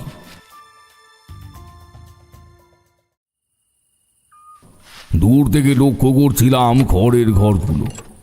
তবে আমরা তার বাড়িতে পৌঁছানোর আগেই দেখলাম একটা গরুর গাড়ি করে কারা যেন চলে যাচ্ছে। অভিষেক কাউকে দেখতে পেয়ে চিৎকার করল, আরে ভানুদাজি! ভানু অর্থাৎ জগদীশের একমাত্র ছেলে। গাড়িটা থেমে গেল। ভেতরে তার মা, স্ত্রী ও পুত্র কন্যা ছিল। ভানু বেরিয়ে ঘর হয়ে প্রণাম করলো আমাদের। কোথায় চললে? অভিষেক জিজ্ঞেস করতেই ভানু কেমন ভীত হয়ে রইল। কাউকে যেন খুঁজে চলেছে ওর দুটো চোখ। আমি খেয়াল করলাম পাশে খড়ের গাদায় কে একটা দাঁড়িয়ে, তার হাতে বল্লম। আমাদের দেখে লুকিয়ে গেলেও আমি কিঞ্চিত খেয়াল করেছিলাম আপাতত তার বল্লমের একটা দিক বেরিয়ে আছে। ভানু ভীত কণ্ঠে বলল, আগে আমার শ্বশুর মশাইয়ের শরীরটা বড্ড খারাপ। বাবার শ্রাদ্ধ মিটে গিয়েছে, মায়েরও বড্ড মন খারাপ।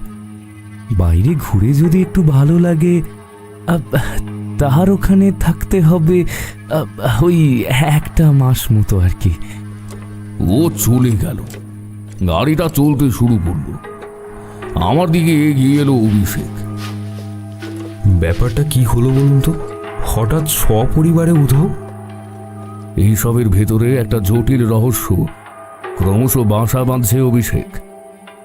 যাকে লোককে পৌঁছে তোমার সবটা বলবো। মেয়ে কিন্তু খুব বড় একটা খেলাতে গিয়ে নিজেকে ফ্যাসাদে ফেলেছিল। এর জন্য সত্যি আমার কিছু করার ছিল না। পরে যতবার আমি ওকে কিছু জিজ্ঞেস করতে গিয়েছি, ও আমাকে এড়িয়ে গিয়েছে। কিন্তু আমি ওই বল্লমধারী লোকটাকে অনুসরণ করে দেখেছি। সে আর কেউ নয়, মেঘের গুপ্তচর। দুজনে নদীর পাড়ের জঙ্গলে দেখাও করেছিল। কিন্তু কেন? ওই লোকটাকে কি তবে মেঘ খুন করেছিল? কি এমন দরকার ছিল খুন করার? আর লোকটাই বা কি বলতো আমাকে যে খুন করতে হলো ওকে? তারপর ওর পরিবারকে এইভাবে দূরে পাঠানো হলো কেন? আর মেঘ বুঝতে পারছিল না আমার কাছে যে সমস্যাটা একবার বললেই সমাধান হয়ে যেত, সেটাকেই সে ক্রমশ জট পাকাচ্ছে। তবে আমি এটা জানতাম যে অবশেষে ওকে আসতেই হবে আমার কাছে। এইসব করতে করতে বিয়ের দিন চলে এলো।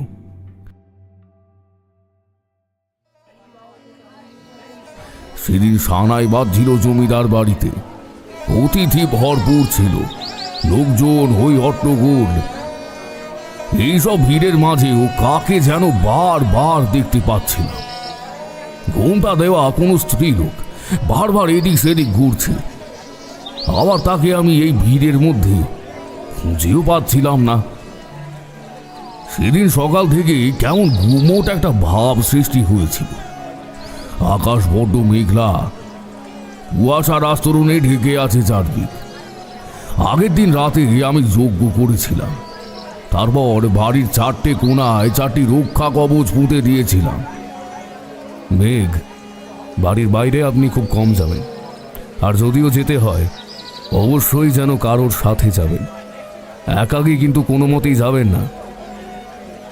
ঠিক আছে ঠাকুরমশাই। বিয়েতে আমি সাথে ছিলাম, মেঘের আশেপাশে সর্বদা ছায়ার মতো থেকেছি।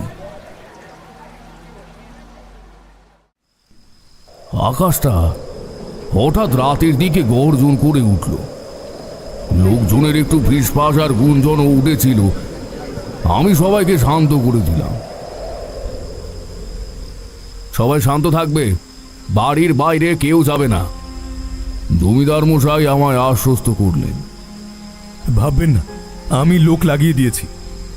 বাঁচাও, আমাকেও বাঁচাও, ওরা আমায় শেষ করে দিল। এমনই চিৎকার এলো বাইরের অন্ধকার থেকে। লোকজন প্রস্তুত ছিল বাইরের এই মেয়েলি আওয়াজের কাছে যেতে। আমি আটকে দিলাম। কেউ যাবে না বাইরে, এটা আলেয়া বলেই চোখ বন্ধ করে মন্ত্র পড়তে শুরু করলাম।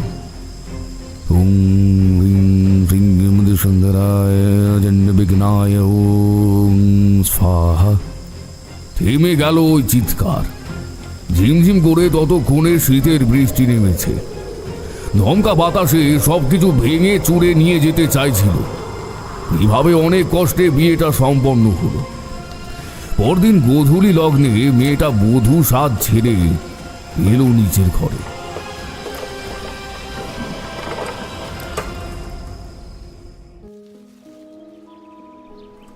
সকালে ভাবলাম একটু একাকী হাঁটতে যাই। হাঁটতে হাঁটতে কখন যেন ওই গভীর বনে এসে পৌঁছলাম। শুকনো পাতার উপর খসখস শব্দ হতেই টের পেলাম। ফিরে চলে আসতে যাব, অমনি একটা ফিসফাস কণ্ঠ কানে এলো। বাম দিকে তাকিয়ে ওই ভগ্ন শ্মশানের জায়গাটা চোখে পড়ল। এখানে কে ফিসফিস করছে? ভাবতে ভাবতে এগিয়ে গেলাম। চারিদিক কেমন যেন শীতল। একটা আর্দ্র বাতাস সর্বক্ষণ জায়গাটাকে হিম শীতল করে রেখেছে। কুঞ্জলতা গাছের লতায় লতায় হলুদ ফুলের ভিড় ভ্রমর গুনগুন করছে। একবার মনে হলো ওই ভবানী কাঞ্চন গাছের তলায় কেউ যেন দাঁড়িয়ে উকি মারছিল এদিকে। তাকিয়ে দেখি কই না তো, কেউ নেই। আর একবার মনে হলো কেউ যেন পেছনে দৌড়ে পালিয়ে গেল। আর একটু এগিয়ে অবাক হলাম। একটা উঁচু মতো জায়গায় কে যেন বসে একাকী কথা বলছে। আর একটু এগোতেই তার কথাগুলো শুনতে পেলাম। আমি জানি একদিন সকল পাপী এভাবেই শাস্তি পাবি। অভিষেক? আমার ডাক শুনেই থেমে গেল সে। চমকে উঠল, ঘুরে তাকালো। ঠাকুর মশাই, আপনি আপনি এখানে? হ্যাঁ, কিন্তু তুমি এখানে কার সাথে কথা বলছো? উঁচু জায়গাটার দিকে তাকিয়ে বললাম, কারোর সমাধি।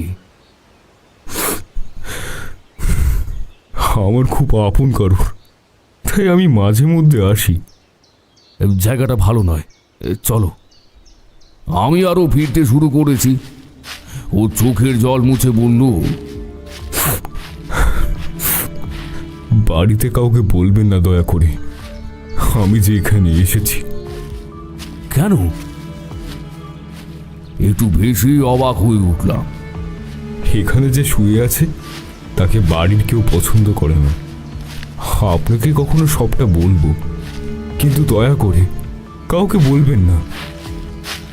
আচ্ছা, সে না হয় বলবো না। আমরা রাস্তায় ওঠার সময় খেয়াল করলাম কেউ যেন আমাদের সাথে সাথে হাঁটছে। আমাদের পিছনে আরো কারোর হেঁটে আসার শব্দ হচ্ছে। কুয়াশার আস্তরণে চারপাশ ঢাকা। ঘুরে দাঁড়িয়ে দেখলাম দুজনেই, কিন্তু কেউ হাঁটছে না।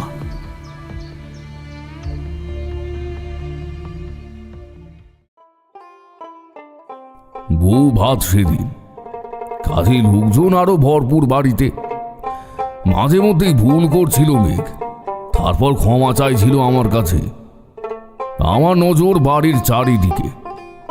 আমি জানি কোনো অশুভ শক্তি বাড়ির চারিদিকে ঘেঁষতে পারবে না। এভাবেই রাত নেমে এলো। তুমুর ঝড় নিয়ে রাত নেমে এলো। চারপাশে গর্জন করে উঠল দৈত্যের মতো। ঠাকুরমশাই বড্ড ভয় করছে, তবে আপনি আছেন বলেই একটা সাহস পাচ্ছি। জমিদার বাবুর কণ্ঠে চাপা উৎকণ্ঠা ছিল। মৃদু হেসে আমি বললাম, কোনো ভুল না করলে আজ কিছুই ঘটবে না। ঝড়ের বেগে চারিদিকে সাজানো ফুল আলো সব কেমন যেন তছনছ হয়ে যেতে লাগলো। চাপা গর্জন আসতে লাগলো বাইরে থেকে।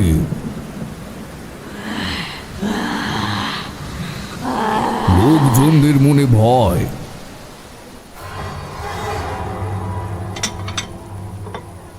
যখন রাতে খাওয়া দাওয়া হচ্ছিল আমন্ত্রিত লোকদের, তখন মেঘ আর মেঘের বন্ধু বীরেন্দ্র বাড়ির বাইরে এসেছিল।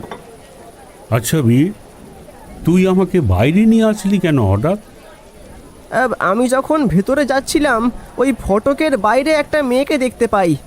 আবছা আলোয় ও দাঁড়িয়ে কারুর জন্য যেন অপেক্ষা করছিল।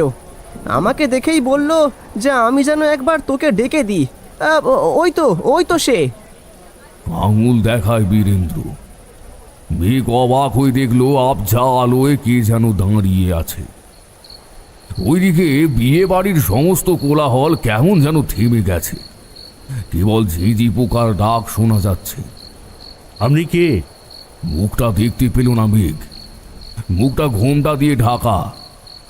নারী কণ্ঠ খুব মায়াবী সুরে বলল, আমি মোহিনী, আপনার জন্য আজ এখানেই অপেক্ষা করব। কিন্তু কেন? আমি জানি না, কিন্তু আমি অপেক্ষা করব। মেয়েটা চলে যায়।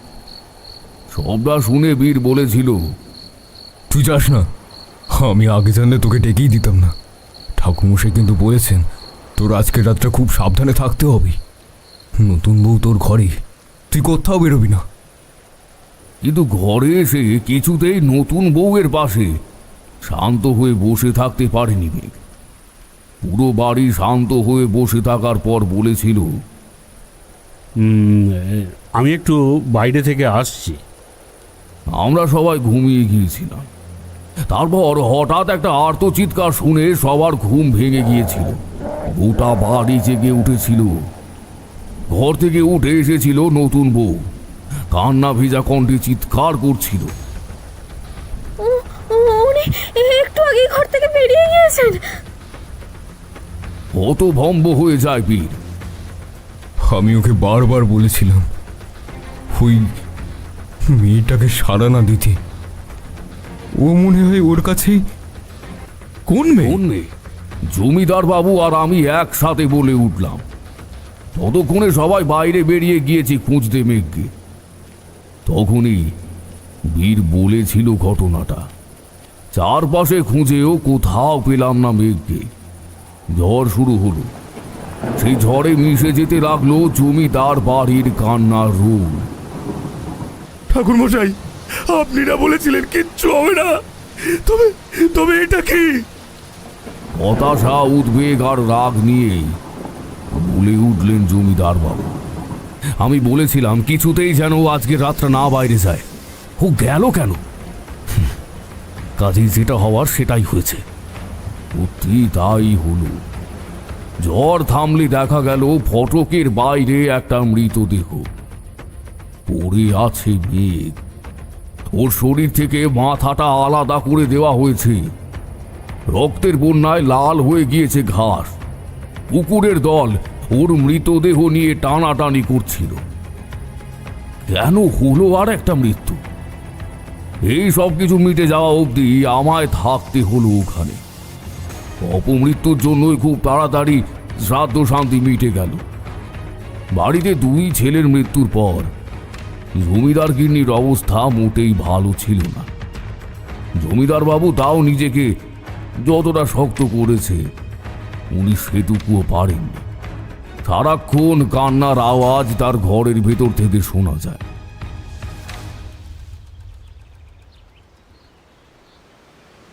এসব ঠাকুর দেবতা রেখে কি লাভ, যেখানে একটা অশুভ শক্তিকে শেষ করার শক্তিও নেই তার? কেন তাহলে রূপগুলো অঘটন ঘটিয়ে যাচ্ছে? কেন ভগবান? তুমি কি কেবল পাথরের মূর্তি? শ্রাদ্ধ শান্তি মিটে যেতেই জমিদার বাবুর কাছে বসলাম। আমি দুঃখিত, সেদিন মেঘকে বাঁচাতে পারিনি, কিন্তু এবার সময় এসেছে সেই অশুভ শক্তিকে ধরার। আপনি কি করতে চাইছেন? আপনি এবার অভিষেকের বিয়ের ব্যবস্থা করুন। আপনার কি মাথাটা খারাপ আছে? অবাক আর বিস্মিত হয়ে কথাটা বললেন জমিদার বাবু। অভিষেকও আমার দিকে তাকালো। আপনি এসব কি বলছেন ঠাকুরমশাই? আমি তখন শান্ত। হ্যাঁ, আমি যে সিদ্ধান্ত নিয়েছি সেটা ভেবে চিন্তে নিয়েছি। আপনাদের এখনই বিয়ে দিতে হবে না ওকে। একটা নকল বিয়ের আয়োজন করুন, কেবল যাতে আমি ধরতে পারি ওই অশুভ শক্তিকে। একটা নকল বিয়ের আয়োজন। তারপর যেটা করার আমি করছি। সেবারও কিন্তু মেঘের মৃত্যু হতো না যদি না সে আমার কথার অমান্য করত। কেবল একটাই তো রাত, তারপর আমি ওই অশুভ শক্তিকে ধরে নিতাম। সেই রাতে ও কিছুতেই একটা নারীর আহ্বান ফেলতে পারল না। জমিদার গিন্নির কান্নার রোল বেড়ে গেল অন্দরে।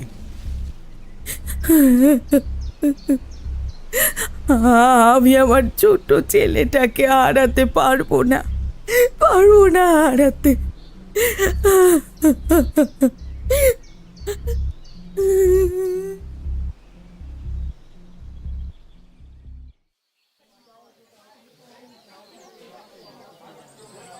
তিন চার দিন পর একটা বিয়ের আয়োজন হলো। নকল বিয়ে, নকল লোকজন, নকল বর, নকল বউ। আর বিয়েটা দেওয়া হলো এই বাড়িতে।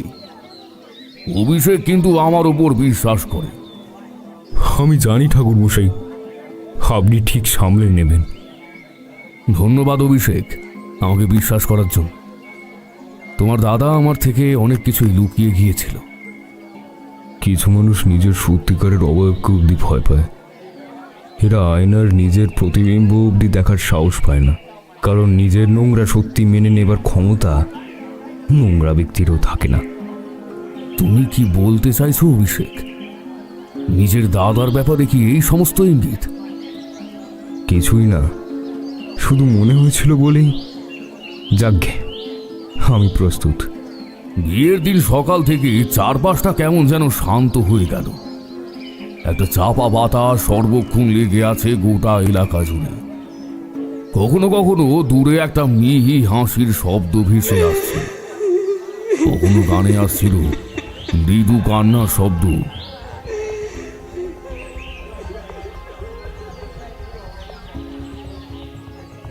তার উৎপত্তি কোথায় কেউ ঠাহর করতে পারছিল না।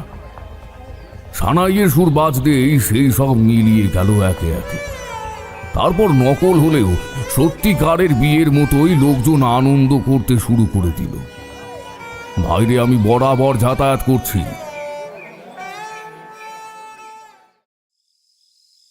সন্ধ্যার মুহূর্তে দেখছি বাইরের কি আবহাওয়া, কিন্তু সবকিছু শান্ত দেখে আমি ভেতরের দিকে যেতে লাগলাম। তখনই একটা চাপা কথাবার্তার আওয়াজ শুনে ঘুরে তাকালাম, তবে কাউকে দেখতে পেলাম না। রাত বাড়তে থাকল। পুরুত মশাইয়ের মন্ত্রের আওয়াজ চারদিকে ধ্বনিত হতে লাগলো। বিয়ের কাজ অনেকটা এগিয়ে গিয়েছিল। নবদম্পতির মারা বদল হয়ে গেল। তারপর হঠাৎ করে শুরু হলো ঝড়। শুধু ঝড়ই নয়, কি বিকট পাথর পড়ার শব্দ। সবাই বাইরে এসে দেখি শুকনো শিলাবৃষ্টি। অদ্ভুত তো, এই ঝড় আর শিলাবৃষ্টি, তাও শুকনো, বৃষ্টি তো নেই। আমি জমিদার বাবুকে আশ্বাস দিলাম, হতে পারে আমাদের জালে পা দিয়েছে ওই অশুভ শক্তি। ঠিক এমন সময় বাইরে থেকে চিৎকার করল কেউ, ভাই, ভাই অভিষেক, ভাই অভিষেক, আমায় বাঁচা রে। এটা তো আমার দাদা অর্থাৎ মেঘের কণ্ঠ। দাদা, দাদা বেঁচে আছে?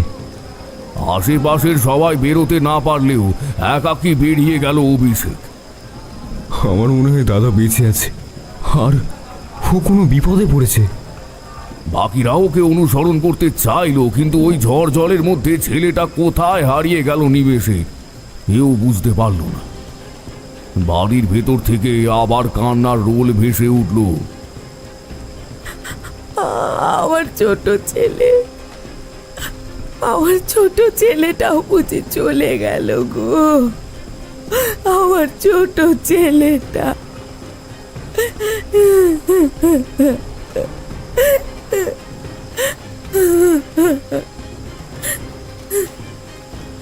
যাক, অভিষেক ওই ঝড় জলের মধ্যে এগিয়ে এলো রাস্তার ওই ধারে। দাদা, দাদা!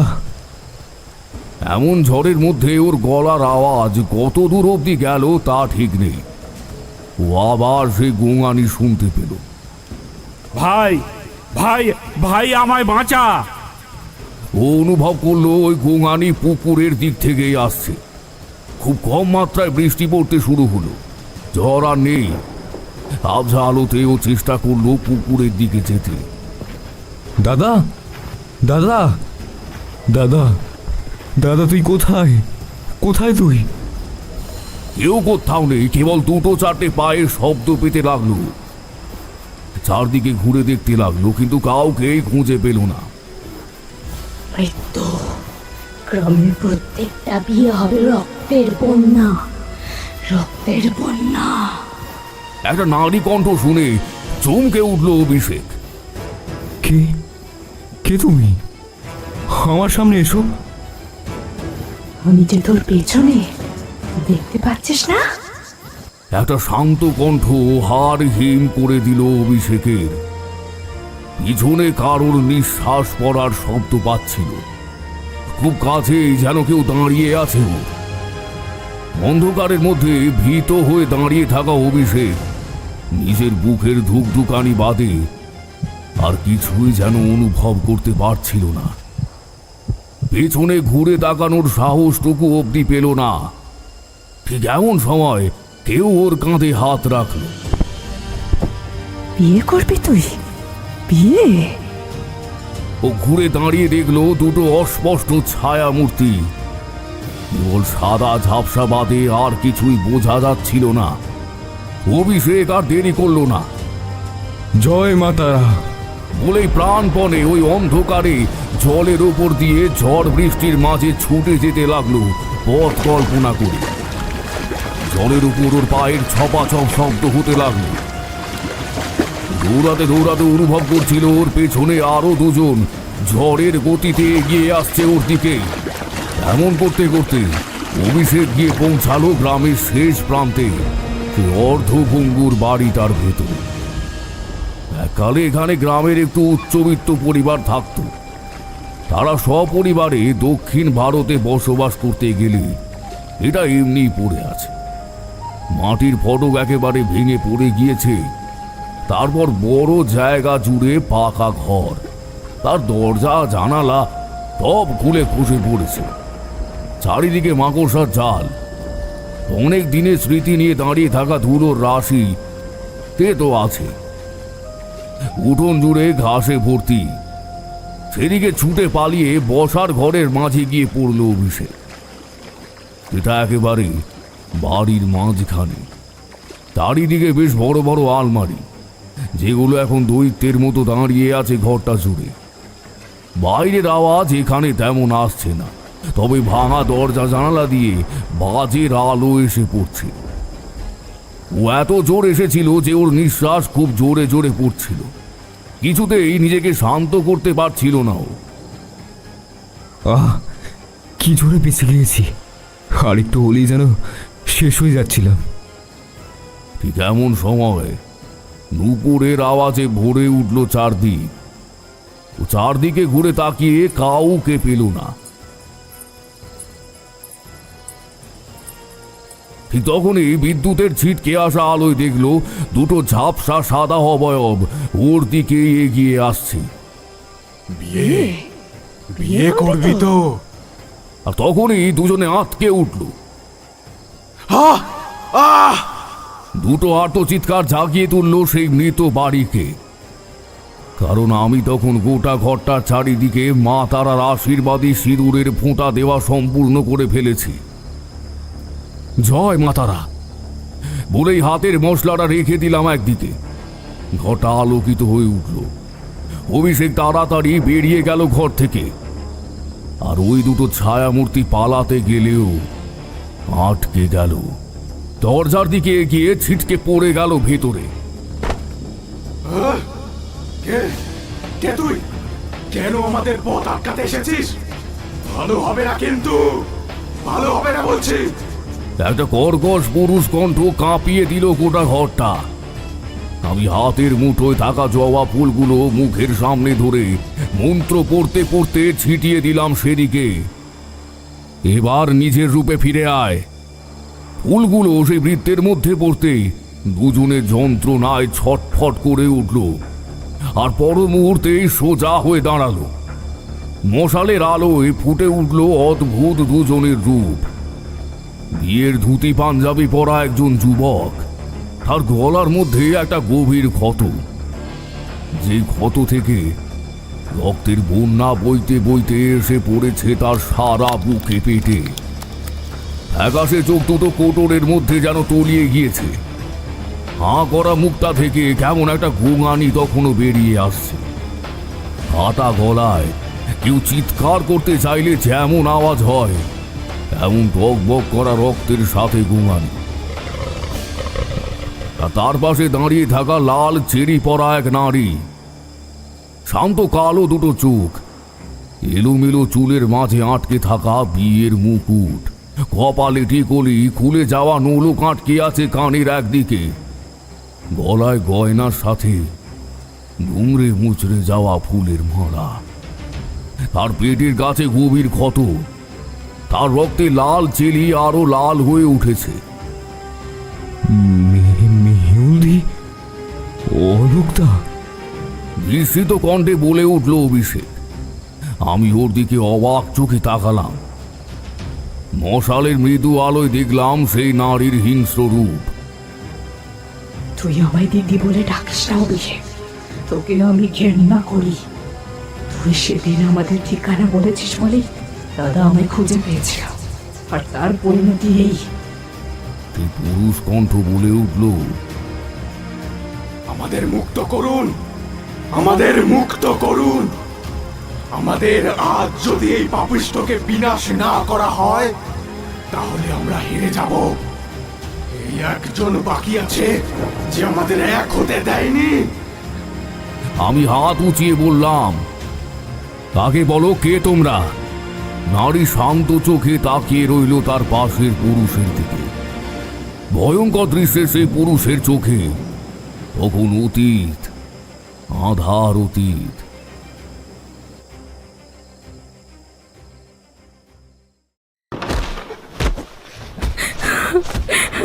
না দাদা, ওকে ছেড়ে দাও দাদা, আর মেরো না। হলো না না না না, আপনি আমায় যা খুশি করুন, আমার মেহুলকে কিচ্ছু করবেন না। তোরা দুজন যদি দুজনকে না ছেড়ে যাস তাহলে কিন্তু এই শ্মশানটাই তোদের সমাধি হবে। কুণালদা, আর দেরি করো না। ওই মেহুল আমাদের মান সম্মান সব নষ্ট করেছে। কিন্তু মেঘরাজ বলি, একটু সুযোগ দিই না ওদের, যদি বাঁচার ইচ্ছা থাকে তো। অন্ধকার শ্মশান ভূমিতে বাতাস বইতে শুরু করেছিল উত্তেজিত হয়ে। একটা ক্লান্ত পুরুষ কণ্ঠ শোনা গেল। কেউ কেউ আমাদের আলাদা করতে পারবে না, সমাজও না। অলোক বলতে শুরু করলো। ওই জমিদার বাড়িতে আমি কাজ করতাম, মেহুলের সাথে এমন করেই দেখা। আমি যখন কাঠ কাটতাম, ছোট্ট মেহুল আমার পাশে বসে হাজার রকম গল্প করত। বা যখন মাঠে গরু চড়াতাম, আমার পাশে পাশে থেকে বায়না করতো, এটা ওটা গল্প শুনতে চাইতো। আমার খুব প্রিয় ছিল। এভাবেই বড় হতে লাগলো আর আমায় ভালোবেসে ফেলল।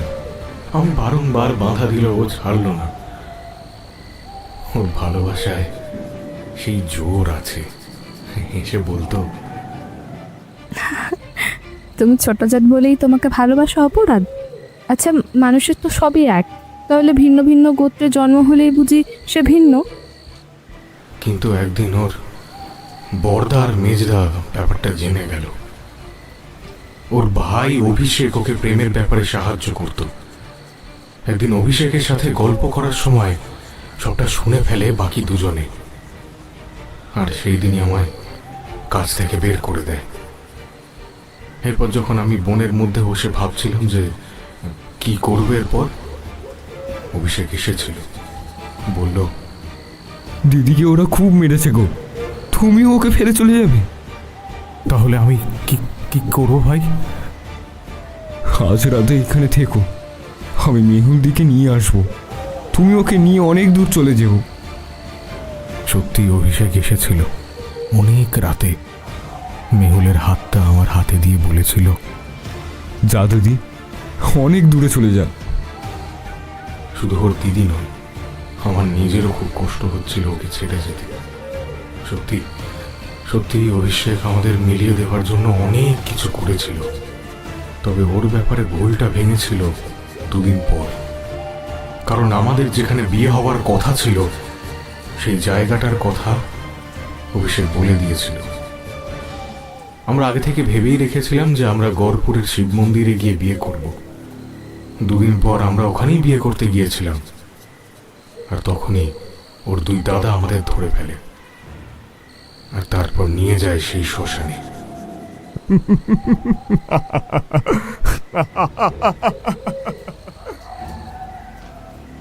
ওর দাদারা দাঁতে দাঁত চেপে বলে উঠল, মেহুল দাদাকে সরিয়ে দিতে দিতে বলেছিল, তুমি চাইলেই আমরা আলাদা হব না, মৃত্যু আমাদের আলাদা করতে পারবে না। ওই কথাটা শুনেই ওর দাদার লোকেরা আমাকে ধরলো, আর ওর দুই দাদা আমার বুকে পেটে সমানে লাথি মারতে লাগলো। কষ্ট হলেও আমি মেয়েটার মুখের দিকে তাকিয়ে শান্ত হয়ে থাকলাম। আমার মুখ দিয়ে গলগল করে রক্ত বেরিয়ে গেল। তিনজনে মিলে ধরে রেখেছিল আমার মেহুলকে, তাও আমার কাছে আসার জন্য কিন্তু ছটফট ছটফট করছিল। না দাদা, ওকে ছেড়ে দাও।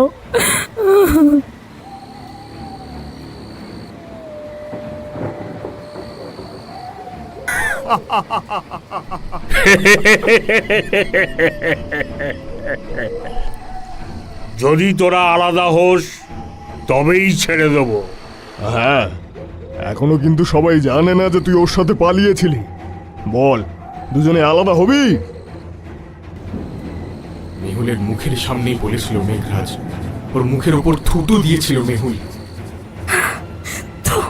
তোমার ওই নিচু মানসিকতার ওপর থুতু দিলাম।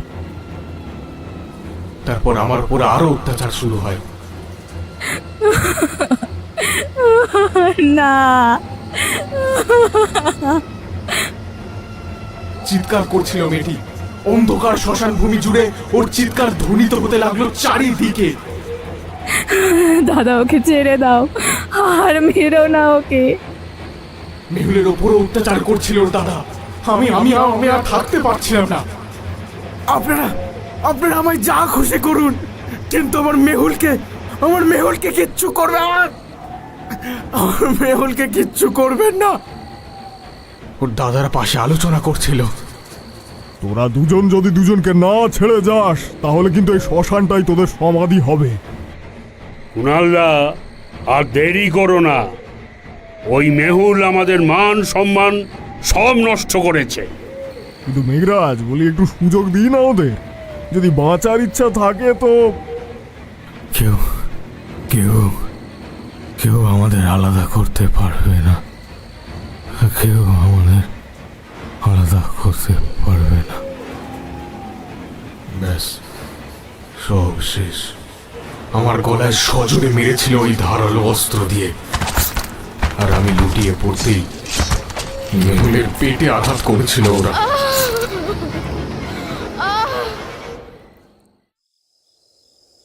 এবার মেহুল আর্দ্র কণ্ঠে বলল, ওই শ্মশানে আমাদের সমাধি নিয়েছিল, তারপর থেকেই তো শ্মশানের কেউ যেতে পারেনি, মরা পোড়াতেও না।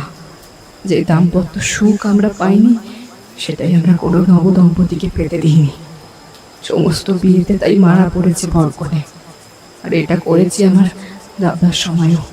প্রচণ্ড কষ্ট হয়েছে নিজের লোকেদের শেষ করতে, কিন্তু ওরা আমাদের কেউ এক হতে দেয়নি, নৃশংসভাবে মেরেছিল। কিন্তু অভিষেক ভাই, আমরা তোকে শেষ করতেও পারতাম না। বারবার তোর প্রতি আমরা দুর্বল হয়ে গিয়েছিলাম, ভুলেই যাচ্ছিলাম তুই বিশ্বাসঘাতক। মেঝেতে বসে পড়ল অভিষেক। কি করে এমন মনে হলো দিদি তোর? তুই তো আমার দ্বিতীয় মা ছিলিস। তোর আদরে আমি বড় হয়েছি, তোর স্নেহে। তোর যেদিন বিয়ে হবে আমি জানতাম, সেদিন আমি বাড়ির মন্দিরে বসে তোদের জন্য প্রার্থনা করছিলাম। ওখানেই দাদা ঘাপটি মেরে শুনছিল তাদের বিশ্বাস। আমি তাদের সব জানি। ওই 2 দিন আমায় অনেক খুব মেরেছিল, আমি কিচ্ছুটি স্বীকার করিনি। তবে বুদ্ধি করে আমায় সর্বদা চোখে রাখতো আমার অজান্তেই। আর আমার মুখে প্রার্থনা শুনে বুঝে ফেলেছিল, পিছনে হাসির আওয়াজ শুনে বুঝেছিলাম। সেদিন দুপুরে থেকে সন্ধ্যা অবধি তোদের খুঁজতে চেষ্টা করেও কোথাও পাইনি। রাতে দাদারা ফিরে বলছিল সব শেষ।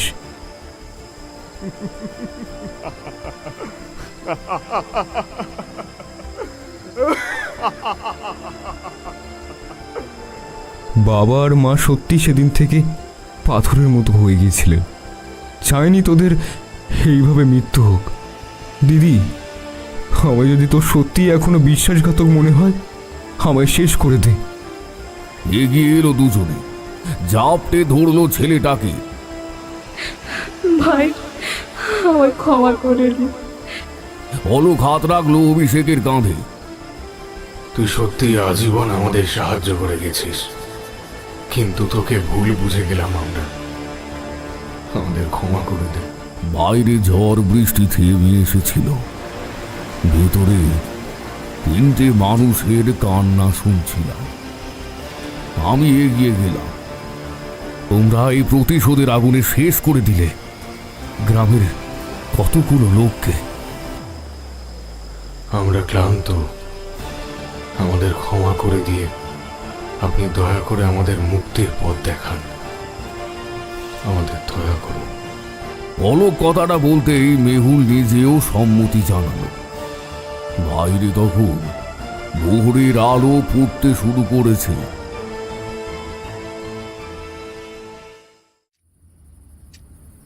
দু একটা পাখি ডাকছে। তারপর ওদের দুজনের আত্মার শান্তির জন্য হোম করেছিলাম। মুক্ত হয়েছিল এই গ্রাম এমন একটা অভিশাপ থেকে। ঠাকুরমশাই গল্পটা ইতি টানতেই আমি বললাম, আচ্ছা, আপনি তার মানে ওই ঘরের সমস্ত আয়োজন আগে থেকেই করেছিলেন ওই দুজনকে ধরার জন্য, কিন্তু কিভাবে বুঝলেন তাদের সম্বন্ধে? ঠাকুরমশাই মৃদু হাসলেন।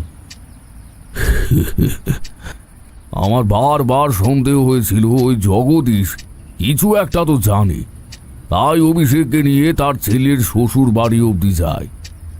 নির্ভয় দিয়ে জানতে পারি তার বাবা সেদিন মরা পুড়িয়ে বাড়ি ফেরার সময় মেহুল আর অলোকের ব্যাপারটা দেখেছিল। সে আমায় বলতে এলে বুঝে ফেলেছিল মেঘ সেই খুন করেছিল ওই জগদীশ বাবুকে।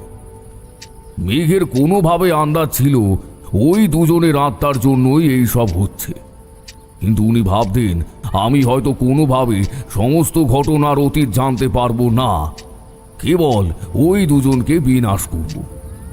তারপর তো দেখলে ছেঁড়া ধুতি আর পায়ের মাপ কিভাবে রেখে গেল। বিধাতার খেলা সত্যি কখনো চাপা থাকে না। অভিষেক জগদীশ বাবুর পরিবারকে গ্রামে এনেছিল, সাথে কয়েক বিঘে জমিও দিয়েছিল। যাকগে, আমি মিথ্যে বিয়ে সাজিয়েছিলাম সেই দুই আত্মাকে ধরার জন্যই, তবে তখনও নিশ্চিত ছিলাম না আসলে তারা কে ছিল। পরে তো নিশ্চিত হলাম সবটা জেনে। গল্পটা শেষ করতেই কিশোরী একটা জোর দীর্ঘশ্বাস ফেলে বলল, জমিদার বাড়ির দুই পুত্রের তাহলে মৃত্যু হয়েছে, যাক ভালোই হয়েছে। এভাবে কাউকে খুন করলো, তাও জাতের জন্য। কতটা নৃশংস হলে মানুষ নিজের বোনকে খুন করতে পারে। দুটো জীবনের চাইতে তাদের জাত বড় হয়ে গেল। দেখলাম কিশোরীর চোখের কোণ চিকচিক করছে, ওর বিদ্রোহের সাথে সাথে কণ্ঠও কেঁপে উঠেছিল।